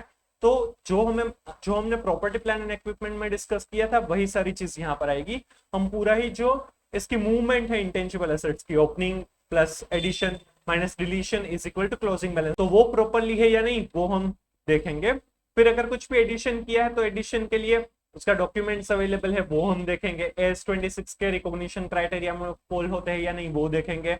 इंटरनल प्रोसेसेस ऑथोराइजेशन वो सारी चीजें फॉलो होती है या नहीं वो देखेंगे। और डिलीशन है तो उसके लिए भी ऑथोराइजेशन, उसका रीजन क्या है, राइट, इंटरनल प्रोसेसेस फॉलो होती है या नहीं, और उसमें से गेन या लॉस अगर कुछ भी हुआ है तो वो हमें देखना होगा। जनरली इंटेंजिबल एसेट्स में गेन या लॉस होने के चांसेस कम है, वो जनरली सेल करना थोड़ा सा डिफिकल्ट रहता है। कुछ कुछ चीजें हो सकती है, सारी इंटेंजिबल एसेट्स है वो सेल नहीं हो पाती है, राइट। सॉफ्टवेयर अगर लिया है तो वो जनरली सेल नहीं कर सकता, बट अगर कुछ भी पेटेंट या ट्रेडमार्क किया है और वो किसी को सेल करते हैं तो उसमें गेन या लॉस हो सकता है, राइट। तो इस तरीके से हमें देखना होगा, ये हम समझते हैं। ये काफी प्रॉपर्टी प्लान एंड इक्विपमेंट का जो कंप्लीटनेस के लिए प्रोसेस थी उसके काफी सिमिलर है। Verify the movement in the intangible asset schedule, asset class wise like software designs or drawings, goodwill, etc. Class wise हमें देखना होगा। Compiled by the management, that is opening balances plus addition minus deletion is equal to closing balances. Tally the closing balances to the entity's books of account, और closing balance है वो entity के books के साथ हमें check करना होगा। opening balance है वो previous year के audited financial statement के साथ। Check the arithmetical accuracy of the movement in intangible asset schedule, उसमें जो मूवमेंट हुई है उसकी अरिथमेटिकल एक्यूरेसी, मतलब opening plus addition minus deletion is equal to closing balance होता है या नहीं वो देखना होगा। फॉर एडिशंस, मतलब ये जो दोनों पॉइंट्स थे वो पीपी में थे, राइट, सिमिलर पॉइंट्स है। For additions during the period under audit, obtain a listing of all additions from the management and undertake the following procedures. For all material additions, verify whether such expenditure meets the criteria of recognition of an intangible asset as per AS26। जो भी addition हुआ है तो वो देखना होगा कि क्या वो AS26 के हिसाब से जो रिकॉग्निशन क्राइटेरिया है उसमें फॉल होते हैं या नहीं। Ensure that no intangible asset arising from research or from research phase of an internal project should be recognized। Research project के लिए जो एक्सपेंस किया है वो इंटेंजिबल एसेट का पार्ट नहीं होना चाहिए। एक्सपेंडिचर ऑन रिसर्च और on the research phase of an internal project should be recognised as an expense when it is incurred, क्योंकि रिसर्च अभी तक प्रूवन नहीं होगा तो उसके ऊपर के जो एक्सपेंस है वो सारे ही एक्सपेंस आउट किए जाएंगे। Check the certificate or report or other similar documentation maintained by the entity to verify the date of use of the intangible, which could be linked to the date of commencement of commercial production or economic use to the entity for all additions to intangible assets during the period under audit। जो भी addition हुआ है तो उसके लिए जो भी documents, report, certificate available है वो देखना है कि कब से वो प्रोडक्शन के लिए यूज हो रहा है, तभी से वो एडिशन दिखाना जरूरी होगा। Verify whether the additions, acquisitions have been approved by appropriate entities personnel, वो प्रॉपरली अप्रूवल मिला है या नहीं, ऑथोराइजेशन है या नहीं, ये भी पीपीई में कवर अप होता था, राइट। ये पॉइंट एक है, ये नया है, ये इंटेंजिबल एसेट स्पेसिफिक है, बाकी पॉइंट्स है वो प्रॉपर्टी प्लान एंड इक्विपमेंट से जुड़े हुए हैं। Verify whether proper internal process and procedures like inviting competitive quotations or proper tenders, etc. were followed prior to finalizing the vendor for procuring items of intangible asset by testing those documents on a sample basis। Intangible asset acquire की है तो उसके acquire करने के लिए उन्होंने internal processes जो है वो प्रॉपरली फॉलो हुई है या नहीं, क्वोटेशंस मंगवाना, टेंडर्स मंगवाना, वो सब कुछ किया है या नहीं वो हमें देखना होगा। ये भी प्रॉपर्टी प्लान एंड इक्विपमेंट में कवर अप होता था ये point. In relation to deletions of intangible asset, understand from the management the reason and rationale for deletion and the manner of disposal। जो भी डिलीशन किया है तो उसके लिए मैनेजमेंट का रीजन, रेशनल क्या है वो हमें समझना होगा। Obtain the management approval and disposal note authorizing disposal of the asset from its active use। जो भी डिस्पोजल हो रहा है तो उसके लिए ऑथोराइजेशन, अप्रूवल या डिस्पोजल नोट है वो हमें देखनी होगी। Verify the process followed for sell of discarded asset, example inviting competitive quotes, tenders and the basis of calculation of sell proceeds। Internal process है वो प्रॉपरली फॉलो होती है या नहीं, क्वोटेशंस मंगवाना, टेंडर्स मंगवाना, राइट, उसके सेल प्रोसेस को कैलकुलेट करना वो प्रॉपरली हुआ है या नहीं। Verify that the management has accurately recorded the deletion of intangible asset, original cost and accumulated amortisation up to the date of disposal and the resultant gain और loss on disposal of the entity's books of account. जो भी cell हुआ है, right, तो वो properly record हुआ है या नहीं। ओरिजिनल कॉस्ट में से डेप्रिसिएशन माइनस अमोर्टाइजेशन माइनस करेंगे और उसके बाद जो अमाउंट आएंगी वो और सेल प्रोसीड्स का डिफरेंस होगा, वो गेन या फिर लॉस होगा और वो प्रॉपरली रिकॉर्ड हुआ है या नहीं वो हमें देखना होगा।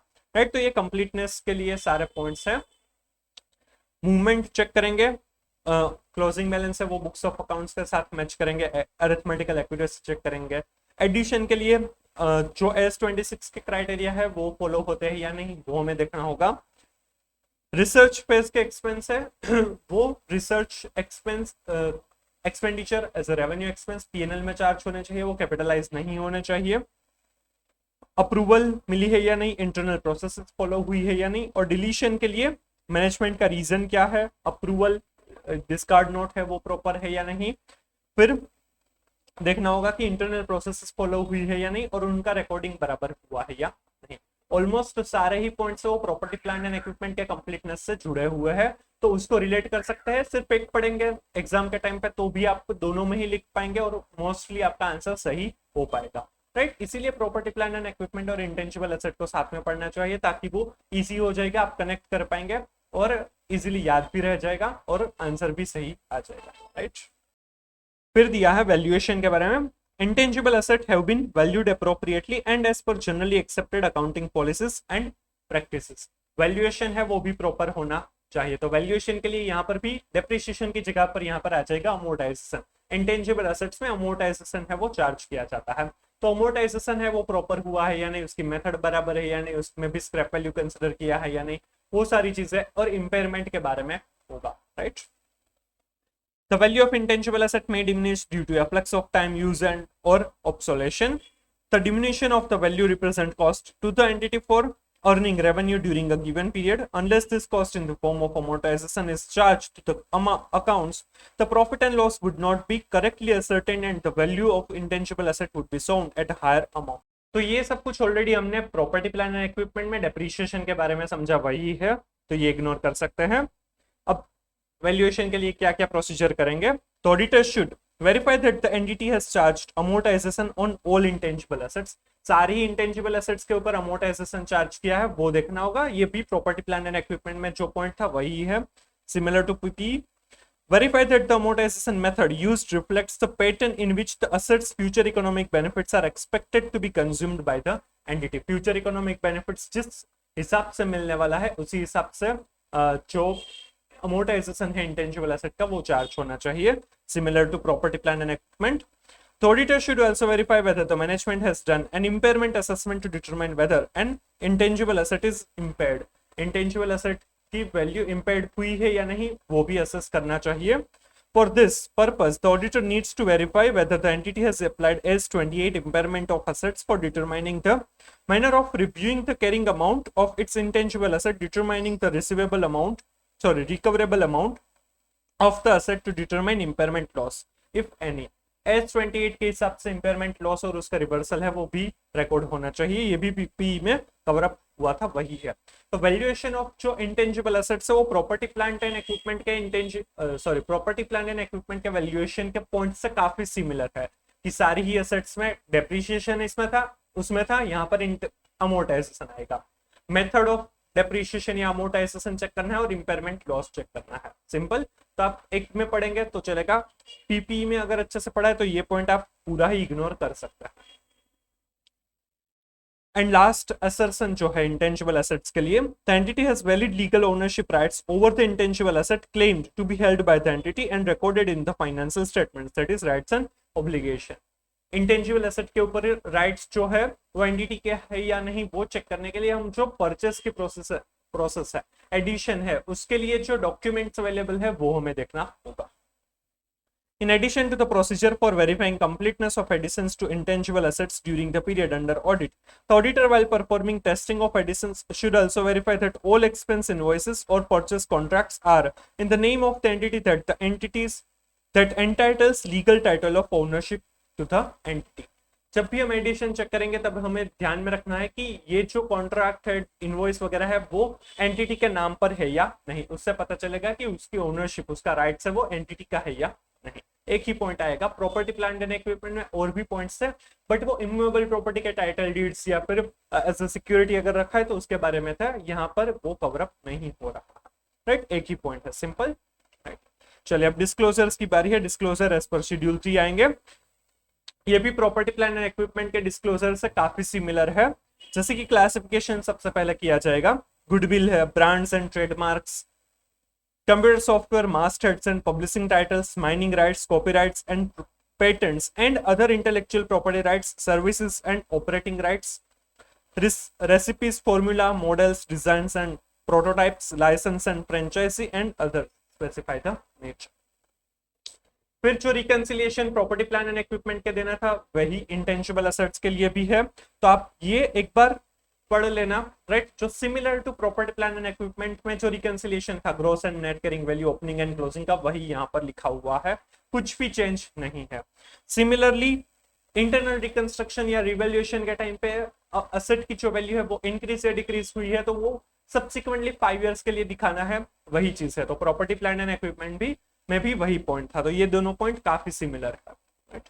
चलिए फिर एडिशनल डिस्क्लोजर है, जैसे सीवीप जो कैपिटल वर्क इन प्रोग्रेस के लिए एजिंग शेड्यूल दिखाना था, वैसे ही इंटेंजिबल असेट अंडर डेवलपमेंट है, राइट। सॉफ्टवेयर कस्टमाइज करवा रहे, बनवा रहे हैं, तो वो अगर अंडर डेवलपमेंट है तो उसका भी बैलेंस शीट में एक आइटम दिखाया जाता है इंटेंजिबल एसेट अंडर डेवलपमेंट, तो उसके भी एजिंग शेड्यूल दिखाना जरूरी है। जो सीवीप के जो एजिंग शेड्यूल्स थे उनके साथ सिमिलर है, उनके साथ मैच होते हैं। For intangible asset under development following ageing schedule shall be given. Intangible asset under development ageing schedule, amount in rupees, amount of सीवीप लिखा है, यहाँ पर एक्चुअल में आएगा intangible asset under development for a period of, और total होगा। Intangible asset under development में प्रोजेक्ट इन प्रोग्रेस और प्रोजेक्ट्स टेम्पररीली सस्पेंडेड, उसका कितने टाइम से इंटेंजिबल एसेट अंडर डेवलपमेंट में है, less than 1 year, 1 to 2 years, 2 to 3 years and more than 3 years, इन सभी में अमाउंट दिखानी है और यहाँ पर टोटल आएगा। और ये जो टोटल है, राइट, वो बैलेंस शीट से मैच होना चाहिए। बैलेंस शीट में जो इंटेंजिबल एसेट अंडर डेवलपमेंट दिखाया है उसकी अमाउंट से ये मैच किया जाएगा, राइट, जो सिमिलर टू सीवीप, राइट। और सेकंड एजिंग शेड्यूल आएगा for intangible asset under development whose completion is overdue or has exceeded its cost compared to its original plan following intangible asset under development completion schedule shall be given, right। amount in rupees and to be completed in, कितने time के अंदर वो complete होगा। जब भी intangible asset under development है वो overdue हो चुका है या फिर इसकी कॉस्ट है वो बढ़ चुकी है, तब हमें ये ध्यान में होगा, तब हमें ये शेड्यूल है वो प्रॉपरली फाइनेंशियल स्टेटमेंट में दिखाया है या नहीं, वो हमें देखना होगा। उसमें भी same intangible asset under development project wise ये डिटेल्स दी जाएगी, to be completed in less than 1 year, 1 to 2 years, 2 to 3 and more than 3 years, right. और टेम्पररीली सस्पेंडेड प्रोजेक्ट से वो सेपरेटली दिखाया जाएगा, राइट। सीवीप में जिस तरह से एजिंग शेड्यूल्स थे वैसे ही इंटेंजिबल एसेट अंडर डेवलपमेंट में दिखाए जाएंगे। क्लियर, सिमिलर है, राइट। चलिए, तो ये प्रॉपर्टी प्लान एंड इक्विपमेंट और इंटेंजिबल एसेट अंडर डेवलपमेंट का ऑडिट था। होप आपको ये समझ में आ गए होंगे। सिमिलर है, काफी इजी है, थोड़ा सा बड़ा पॉइंट था, राइट, पर समझ में आ गया हो तो अच्छा है, इसमें से क्वेश्चन आने के चांसेस है, राइट। अब हमें एक डिस्क्लोजर देखते हैं जो फाइनेंशियल स्टेटमेंट्स में दिखाना जरूरी है, बेनामी प्रॉपर्टी के बारे में है। ये आपको दिया हुआ है पेज नंबर 5.90 के ऊपर, डिटेल्स ऑफ बेनामी प्रॉपर्टी हेल्ड। कोई भी लैंड बिल्डिंग है, कोई भी ऐसी इमूवेबल प्रॉपर्टी है, वो बेनामी मतलब उसका नाम पता नहीं है, उसकी ओनरशिप किसके पास है वो पता नहीं है, और उसमें जो बेनामी प्रॉपर्टी का जो एक्ट है, राइट, उसमें अगर कोई भी प्रोसीडिंग्स चल रही है, एंटिटी ने वो अपने प्रॉपर्टी प्लान एंड इक्विपमेंट में या फिर ऐसे दिखाया हुआ है बैलेंस शीट में, और उसके सामने कोई भी प्रोसीडिंग्स अगर चल रही है तो उसके लिए कुछ डिस्क्लोजर देने जरूरी है फाइनेंशियल स्टेटमेंट में। तो ये दिखाया है, where any proceedings have been initiated or pending against the company for holding any benami property under Benami Transactions Prohibition Act 1988, Benami Transactions Prohibition Act 1988 है, and the rules met under the company shall disclose the following। बेनामी property मतलब उसमें पता नहीं है कि ownership किसके पास है, और ये जो बेनामी ट्रांजैक्शंस प्रोहिबिशन एक्ट 1988 है, तो उसमें अगर कोई भी प्रोसीडिंग्स है तो नीचे डिस्क्लोजर दिए है वो दिखाना जरूरी है। Details of such property including year of acquisition, property की डिटेल्स और ईयर ऑफ एक्विजिशन कब एक्वायर किया है, अमाउंट देयर ऑफ कितनी अमाउंट की थी, डिटेल्स ऑफ बेनिफिशियरीज, इसमें से कौन कौन बेनिफिशियरीज थे, किसको ये पैसे दिए गए थे। If property is in the books then reference to the item in the balance sheet, अगर वो बुक्स में दिखाए है तो क्या वो प्रॉपर्टी प्लांट एंड इक्विपमेंट है, इन्वेस्टमेंट प्रॉपर्टी है, हेल्ड फॉर सेल है, डिस्पोजल है, तो वो कौन सी लाइन आइटम से जुड़ी हुई है वो दिखाना है। If property is not in the books then the fact shall be stated with reasons. अगर वो बुक्स में नहीं दिखाया है तो वो रीजन के साथ दिखाना जरूरी है कि क्यों नहीं दिखाया है, फैक्ट सारी चीजें बतानी है। Where there are proceedings against the company under this law as an abettor of the transaction or as a transferor, then the details shall be provided. Abettor मतलब कि क्रिमिनल है, वो किसी न तरीके से वो उन्होंने कुछ गुनाह किया है, राइट, उन्होंने पास ऑन किया है, किसी को करवाया है, राइट, तो भी वो दिखाया जाएगा। अबेटर या फिर अगर ट्रांसफरर है तो भी दिखाया जाएगा। Nature of proceedings, status of the same and companies view on the same. वो जो प्रोसीडिंग्स है उसका नेचर किस तरह से, वो कहां पर स्टेटस क्या है वो प्रोसीडिंग्स का, और उसका कंपनी का व्यू है कि क्या इसमें कंपनी को क्या पे करना होगा, उसका व्यू क्या होगा, किसके फेवर में उसका जजमेंट आएगा, वो सारी चीजें यहाँ पर उनको डिस्क्लोज करनी रहेगी, राइट। ये डिस्क्लोजर है वो ऑलरेडी ओल्ड कोर्स के एक पेपर में पूछा हुआ है, इंपॉर्टेंट है, आपको ये सारी चीजें याद रखनी, right.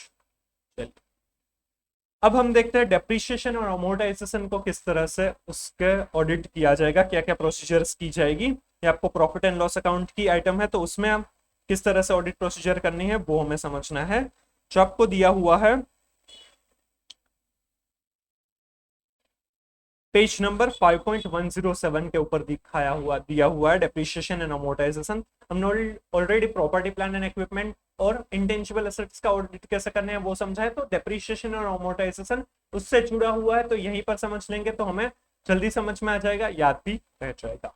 So depreciation and amortisation, one of the key principles of accrual basis of accounting requires that an asset's cost is proportionately expensed based on the period over which the asset is expected to be used. asset है उसका थोड़ा थोड़ा part है वो हमें expense out करना है, जिस पीरियड में जितना यूज हुआ उस हिसाब से। Both depreciation and amortization are methods that are used to prorate the cost of a specific type of asset over its useful life. Depreciation represents systematic allocation of the depreciable value of an item of PP over its useful life, while amortization represents systematic allocation of depreciable amount of an intangible asset over its useful life. Depreciation है वो property plant and equipment के ऊपर charge किया जाता है, उसका systematic allocation है, जबकि अमोर्टाइजेशन है वो इंटेंजिबल एसेट्स के लिए है। एक बार ऐसा क्वेश्चन पूछा था कि जो डेप्रिसिएशन है वो सिस्टमेटिक एलोकेशन है for intangible assets, right, correct incorrect में ओल्ड कोर्स में पूछा हुआ था, बट उसमें अमोर्टाइजेशन आएगा, तो ऐसा सिंपल क्वेश्चन भी कई बार पूछते हैं।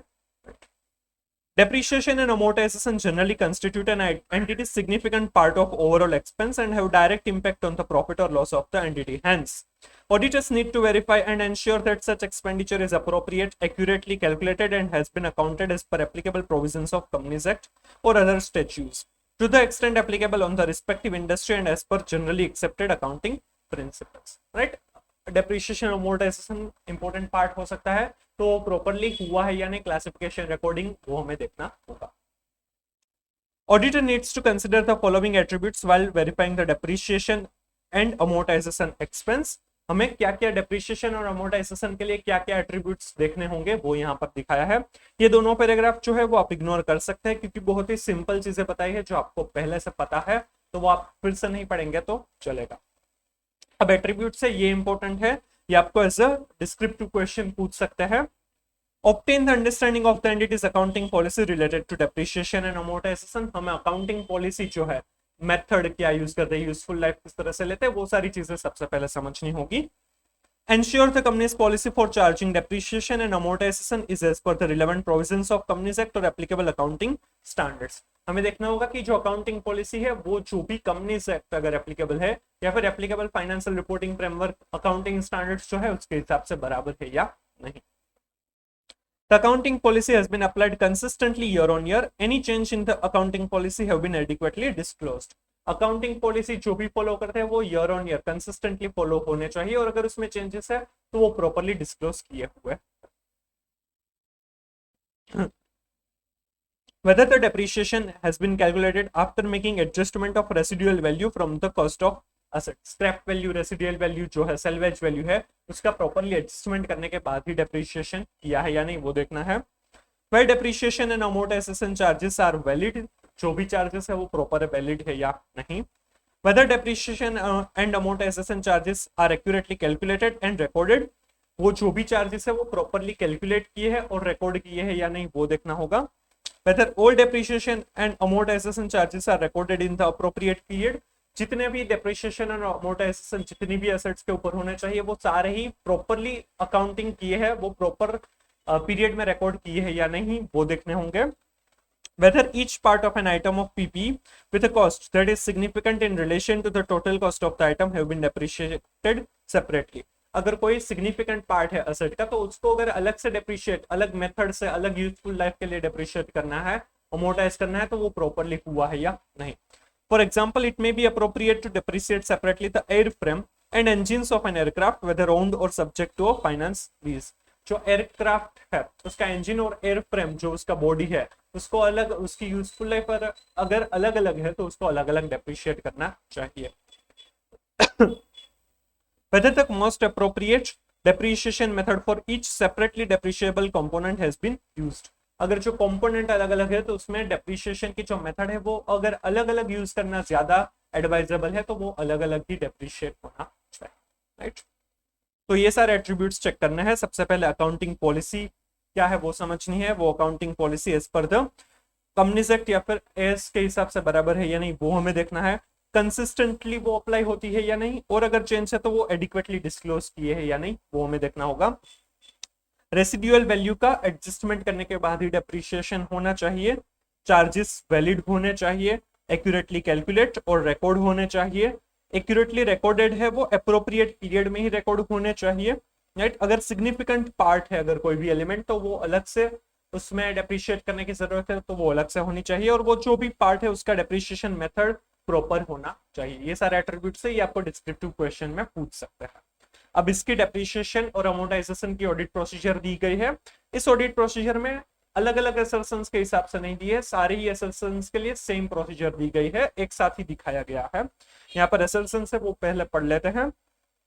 Depreciation and amortization expense pertaining to the period have been recorded appropriately and there is no understatement or overstatement, मतलब यहाँ पर कट ऑफ कंप्लीशन के बारे में है कि वो प्रॉपरली सारे ही डेप्रिसिएशन है एंटिटी के जो है वो सारे ही प्रॉपरली होने चाहिए, राइट।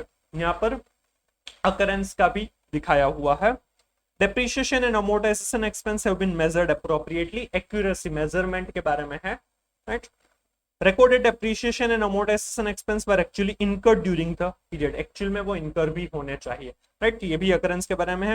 यहाँ पर pertaining to the period है तो वो completeness के बारे में हो जाएगा और कट ऑफ के बारे में कह सकते हैं, और यहाँ पर एक्चुअल में इनकर हुए हैं तो वो अकरेंस के बारे में कह सकते हैं। बट यहाँ पर सेपरेटली असर्शन वाइज प्रोसीजर नहीं दी है, सारे ही असर्शन के लिए सेम प्रोसीजर दी गई है। सबसे पहले obtain an understanding of the entity's process of charging depreciation and amortization, जो हमने एट्रीब्यूट्स में देखा वही है कि उसकी जो एंटिटी की पॉलिसी किस तरह से वो डेप्रिसिएशन या अमोर्टाइजेशन करते हैं वो हमें समझना है। obtain the fixed asset register maintained by the entity, there is always a risk that an entity could capitalize expense of revenue nature to increase its profit or charge capital expenditure directly in income and expense statement to reduce its profit। हो सकता है कि उनका classification गलत किया हो, right. जो capital nature की आइटम है उसे रेवेन्यू ट्रीट किया हो, राइट, ताकि प्रॉफिट कम हो जाए, या फिर जो रेवेन्यू आइटम है, राइट, उसे कैपिटलाइज किया हो ताकि उसका प्रॉफिट बढ़ जाए, तो ऐसा नहीं हुआ है वो हमें देखना है।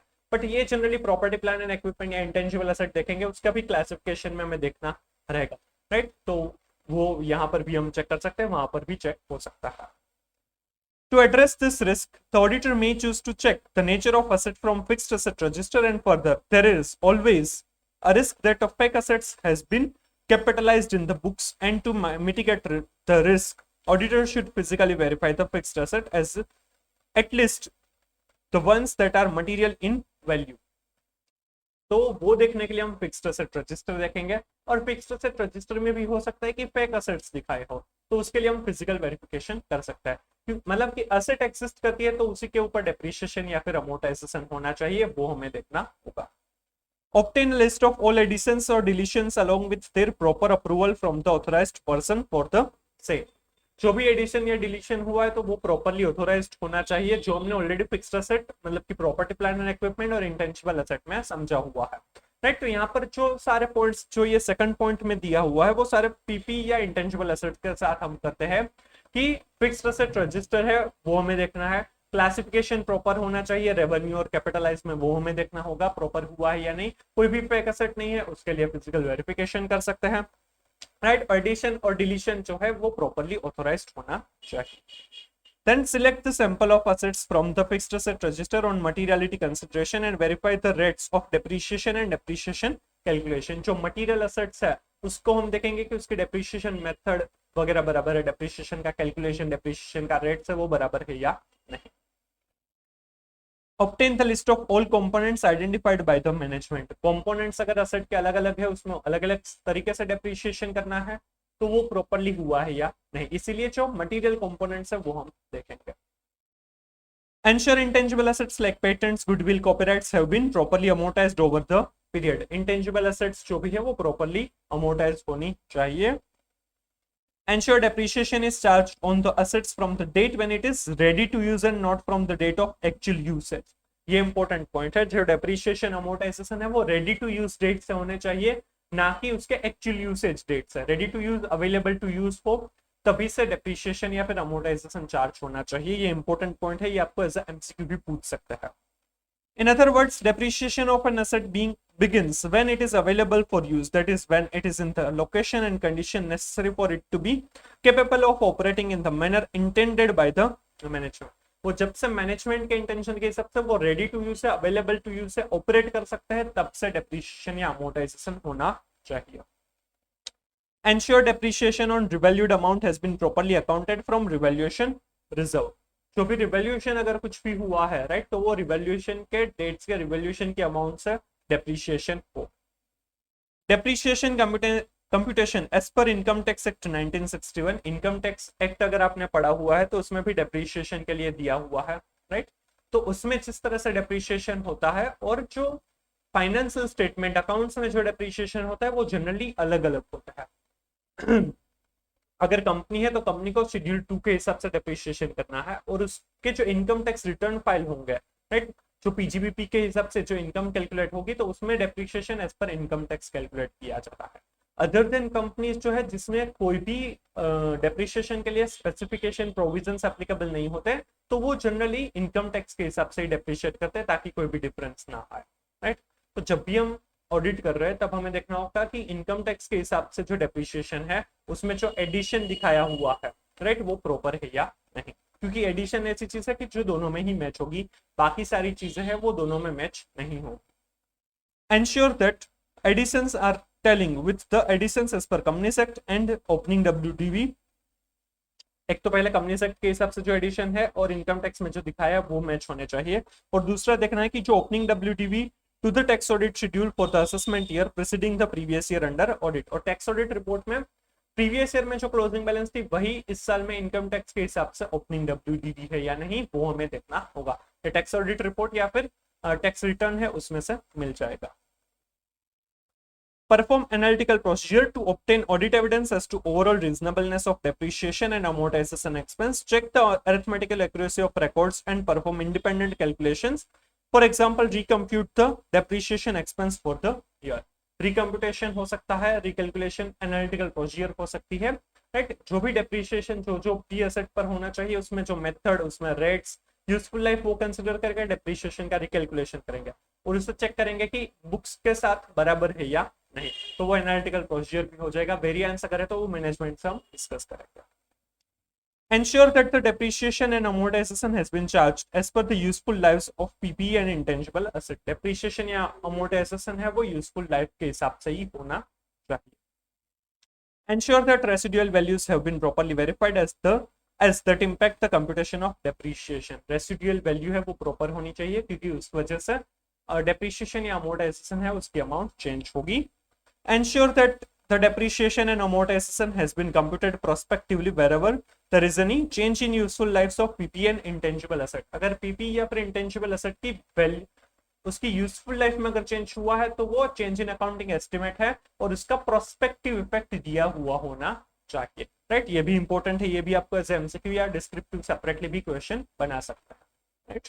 तो ये सारे डेप्रिसिएशन या अमोर्टाइजेशन के लिए हमें प्रोसीजर करनी है, वो समझाया हुआ है, काफी इजी है। एट्रीब्यूट्स में से भी लिख सकते हैं, और आप खुद भी जो अकाउंटिंग स्टैंडर्ड्स वगैरह पढ़े हैं तो उस हिसाब से भी आप लिख सकते हैं। अब डिस्क्लोजर्स दिए हुए हैं। Ensure whether the following disclosure as required have been made. Accounting policy of depreciation and amortization. Accounting policy जो भी है डेप्रिसिएशन अमोर्टाइजेशन की, मेथड है, यूजफुल लाइफ किस तरह से लेते हैं, स्क्रैप वैल्यू किस तरह से लेते हैं, वो सारी चीजें डिस्क्लोज करनी चाहिए। Useful life of the asset as per schedule 2 of the companies act 2013, residual value of assets and depreciation method. Simple. तो ये डिस्क्लोजर के बारे में था, और डेप्रिसिएशन और अमोर्टाइजेशन का पूरा ऑडिट प्रोसीजर था। Hope you are clear with it, right. ये ऑडिट के बारे में था, property plan and equipment, intangible assets और डेप्रिसिएशन और अमोर्टाइजेशन। इससे रिलेटेड कारो 2020 जो है उसमें क्लोज 1 दी गई है, जो प्रॉपर्टी प्लान एंड इक्विपमेंट और इंटेंजिबल एसेट्स के बारे में ही है, तो हम वह अब समझेंगे। ये आपको दिया है 8.75 पर। कारो 2020 की एप्लीकेबिलिटी ऑलरेडी हमने समझ ली है, तो उसमें जो कारो 2020 है उसमें कुछ क्लोजेस दी है, 21 क्लोजेस है। उसमें से जो फर्स्ट क्लोज है वो related to property plan and equipment और इंटेंजिबल एसेट है। ऑडिटर को उसके ऊपर रिपोर्ट करना जरूरी है, राइट। तो ये पैराग्राफ 3 में दिया जाता है। पैराग्राफ 3 ऑफ कारो 2020 है, उसमें एक 21 क्लोजेस दी है। उसमें से फर्स्ट क्लोज है, ये रोमन में ही उसकी क्लोज नंबर लिखे जाते हैं। उसकी सब क्लोज ए है, उसकी सब क्लोज ए है whether the company is maintaining proper records showing full particulars including quantitative details and situation of property plant and equipment। जो सब क्लोज ए है उसमें दिखाया है कि प्रॉपर्टी प्लांट एंड इक्विपमेंट का प्रॉपर रिकॉर्ड मेंटेन किया जाता है, यानी उसमें क्वांटिटेटिव डिटेल्स और डिस्क्रिप्शन सिचुएशन है वो प्रॉपरली डिस्क्लोज किया है या नहीं, वो प्रॉपरली रिकॉर्ड मेंटेन किया है या नहीं, उसके ऊपर ऑडिटर को कमेंट करना है। किया है तो हाँ कंपनी है, उन्होंने मेंटेन किया है सब कुछ, प्रॉपर रिकॉर्ड्स ऐसा लिखा जाएगा। अगर नहीं किया है तो वो सारी चीजें डिटेल्स उसमें मेंशन की जाएगी। सब क्लोज बी है whether the company is maintaining proper records showing full particulars of intangible assets। Intangible assets का प्रॉपर रिकॉर्ड मेंटेन किया है यानी with full disclosures particulars, right, वो मेंशन करना है। फुल पर्टिकुलर्स में जनरली वो एसेट का आइडेंटिफिकेशन नंबर है, डिस्क्रिप्शन है, डेट्स वगैरह है, राइट, डेप्रिसिएशन मेथड है, उसकी यूजफुल लाइफ क्या होगी, स्क्रैप वैल्यू क्या होगी, डेप्रिसिएशन क्या है एवरी ईयर, वो सारी चीजें मेंशन की जाती है। रिवैल्यूएशन, इंपेयरमेंट, वो सारी चीजें भी होती है, राइट। तो जो क्लोज 1 सब क्लोज ए जो है कारो 2020 का, राइट, उसमें मेंटेनेंस ऑफ रिकॉर्ड सब क्लोज ए में प्रॉपर्टी प्लान एंड इक्विपमेंट के बारे में है, और सब क्लोज बी के अंदर इंटेंजिबल एसेट के बारे में है, राइट। फिर क्लोज बी है, सब क्लोज बी है whether this property plan and equipment have been physically verified by the management at reasonable intervals, whether any material discrepancies were noticed on such verification, and if so whether the same have been properly dealt with in the books of account। हमने जो property plan and equipment का existence assertion check करने के लिए जो हमने procedure देखी थी, तो उसमें सबसे पहले यही था कि मैनेजमेंट है वो फिजिकल वेरिफिकेशन करवाते हैं या नहीं, तो वो हमें बीइंग एन ऑडिटर हमें देखना है, और उसके ऊपर हमें कमेंट भी करनी है। एक वहां पर जो हमने समझा था कि एग्जिस्टेंस की property plan and equipment actual में एग्जिस्ट करती है या नहीं, उसके लिए देखेंगे, और यहाँ पर हमें कमेंट करनी है कि physical verification property plan and equipment का होता है या नहीं, वो रीजनेबल इंटरवल्स पर होता है या नहीं, वो कमेंट करना है। सबसे पहले ये हमें दिया है। फिर अगर उसमें कुछ भी डिस्क्रिपेंसी मिली है तो वो प्रॉपरली, अगर डिस्क्रिपेंसी मिली है तो वो प्रॉपरली उसको रिकॉर्ड किया है या नहीं, उसका एडजस्टमेंट किया है या नहीं, राइट, और वो properly dealt with in the books of account है या नहीं, वो हमें देखना होगा।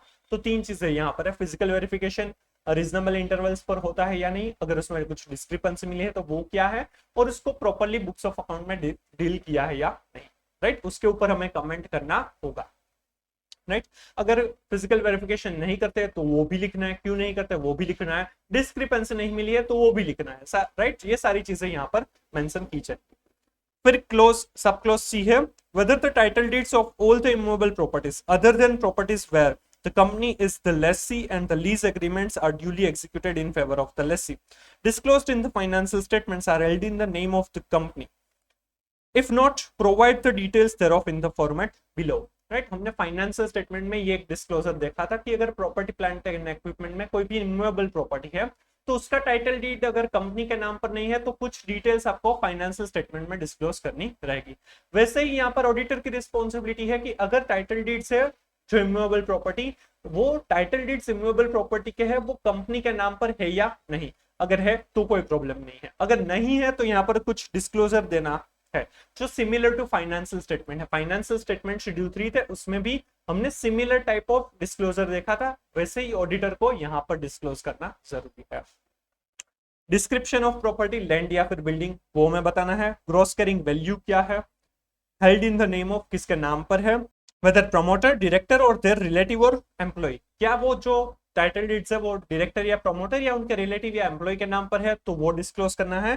Period held, indicate range where appropriate, period कितने टाइम के लिए वो हेल्ड, कितने टाइम से वो हेल्ड किया है वो दिखाना है। Reason for not being held in the name of the company, also indicate if it in dispute, right, क्यों वो टाइटल डीड है वो कंपनी के नाम पर नहीं है वो रीजन देना है, और अगर डिस्प्यूट में है तो वो भी दिखाना है, राइट। ये सारी ही चीजें फाइनेंशियल स्टेटमेंट में दिखाने की रिस्पॉन्सिबिलिटी मैनेजमेंट की होगी। कारो 2020 ऑडिट रिपोर्ट में दिखाने की जो रिस्पॉन्सिबिलिटी है वो ऑडिटर की आएगी, राइट। जो फाइनेंशियल स्टेटमेंट में था उसमें यहाँ पर एक और कॉलम थी कि ये बैलेंस शीट की कौन सी आइटम है जिसमें property plan and equipment, investment property, held for sale, वो सारी चीजें थी। उसके अलावा सारी जो ये कॉलम्स है वो सेम है, right. Description of the property, gross carrying value, held in the name of, अगर वो डायरेक्टर, प्रमोटर या उनके रिलेटिव या एम्प्लॉय के नाम पर है तो वो दिखाना है। पीरियड, वहां पर डेट था, और रीजन क्यों वो कंपनी के नाम पर नहीं है वो यहाँ पर है, राइट। तो ये सिमिलर टू फाइनेंशियल स्टेटमेंट में जो दिखाते हैं उससे काफी सिमिलर था, राइट। तो आपको क्वेश्चन इस तरह से भी पूछ सकते हैं कि फाइनेंशियल स्टेटमेंट में क्या दिखाना है और ऑडिटर की क्या रिस्पॉन्सिबिलिटी है, राइट। तो वो दोनों चीजें आपको एक साथ पूछ सकते हैं। फिर क्लोज डी है, where the company has revalued its property, plant and equipment, including right to use assets or intangible assets or both during the year. If so, whether the revaluation is based on the valuation by a registered valuer, अगर property plan and equipment या फिर intangible assets को revalue किया है तो क्या वो registered valuer ने के पास करवाया है, ये भी फाइनेंशियल स्टेटमेंट में डिस्क्लोजर दिया जाएगा, राइट। जो टाइटल डीड्स का जो डिस्क्लोजर था उसी के नीचे हमने देखा था कि जो वैल्यूएशन रिवैल्यूएशन किया है वो रजिस्टर्ड वैल्यूअर के पास करवाया है या नहीं, तो उसके ऊपर कारो 2020 में ऑडिटर को भी कमेंट करना जरूरी है। Specify the amount of change if change is 10% or more in the aggregate of the net carrying value of each class of property, plant and equipment and intangible asset. Plus अगर वो जो revaluation है वो 10% और more है, right, तो वो भी स्पेसिफिकली बताना होगा, राइट। ये भी चीज फाइनेंशियल स्टेटमेंट में डिस्क्लोज करनी जरूरी है। रिकंसिलिएशन में हमने देखा था ग्रॉस कैरिंग वैल्यू और नेट कैरिंग वैल्यू का दिखाना जो है ओपनिंग और क्लोजिंग का, तो अगर उसमें रिकंसिलिएशन रिवैल्यूएशन 10% और मोर है तो वो स्पेसिफिकली अलग से दिखाया जाएगा। फाइनेंशियल स्टेटमेंट में वो मैनेजमेंट दिखाएंगे, ऑडिटर की रिस्पॉन्सिबिलिटी कारो 2020 की क्लोज 1 में सब क्लोज डी के अंदर दिखाना होगा, राइट। तो सब क्लोज डी जो है उसमें दो चीज आएगी, रिवैल्यूएशन हुआ या नहीं, अगर हुआ है तो वो रजिस्टर्ड वैल्यूअर के पास करवाया है या नहीं, और अगर वो रिवैल्यूएशन 10% और मोर है तो वो स्पेसिफिकली दिखाया जाएगा। एंड लास्ट सब क्लोज है क्लोज 1 की ई, whether any proceedings have been initiated or are pending against the company for holding any Benami property under the Benami Transactions Prohibition Act 1988 and rules made thereunder, if so whether the company has appropriately disclosed the details in financial statement. बेनामी property के लिए भी अगर कोई भी proceedings company के नाम पर चल रही है तो वो प्रॉपरली फाइनेंशियल स्टेटमेंट्स में दिखाने की जिम्मेदारी, रिस्पॉन्सिबिलिटी मैनेजमेंट की रहेगी, राइट।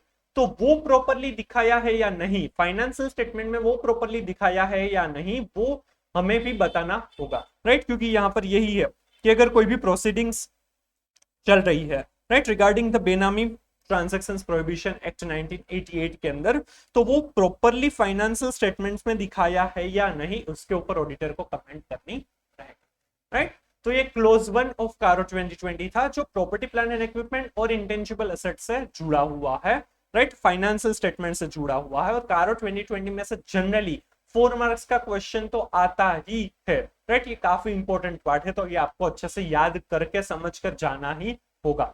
क्लोज 1 थी, उसमें जो सब क्लोज ए है उनके अंदर दो सब क्लोजेस है।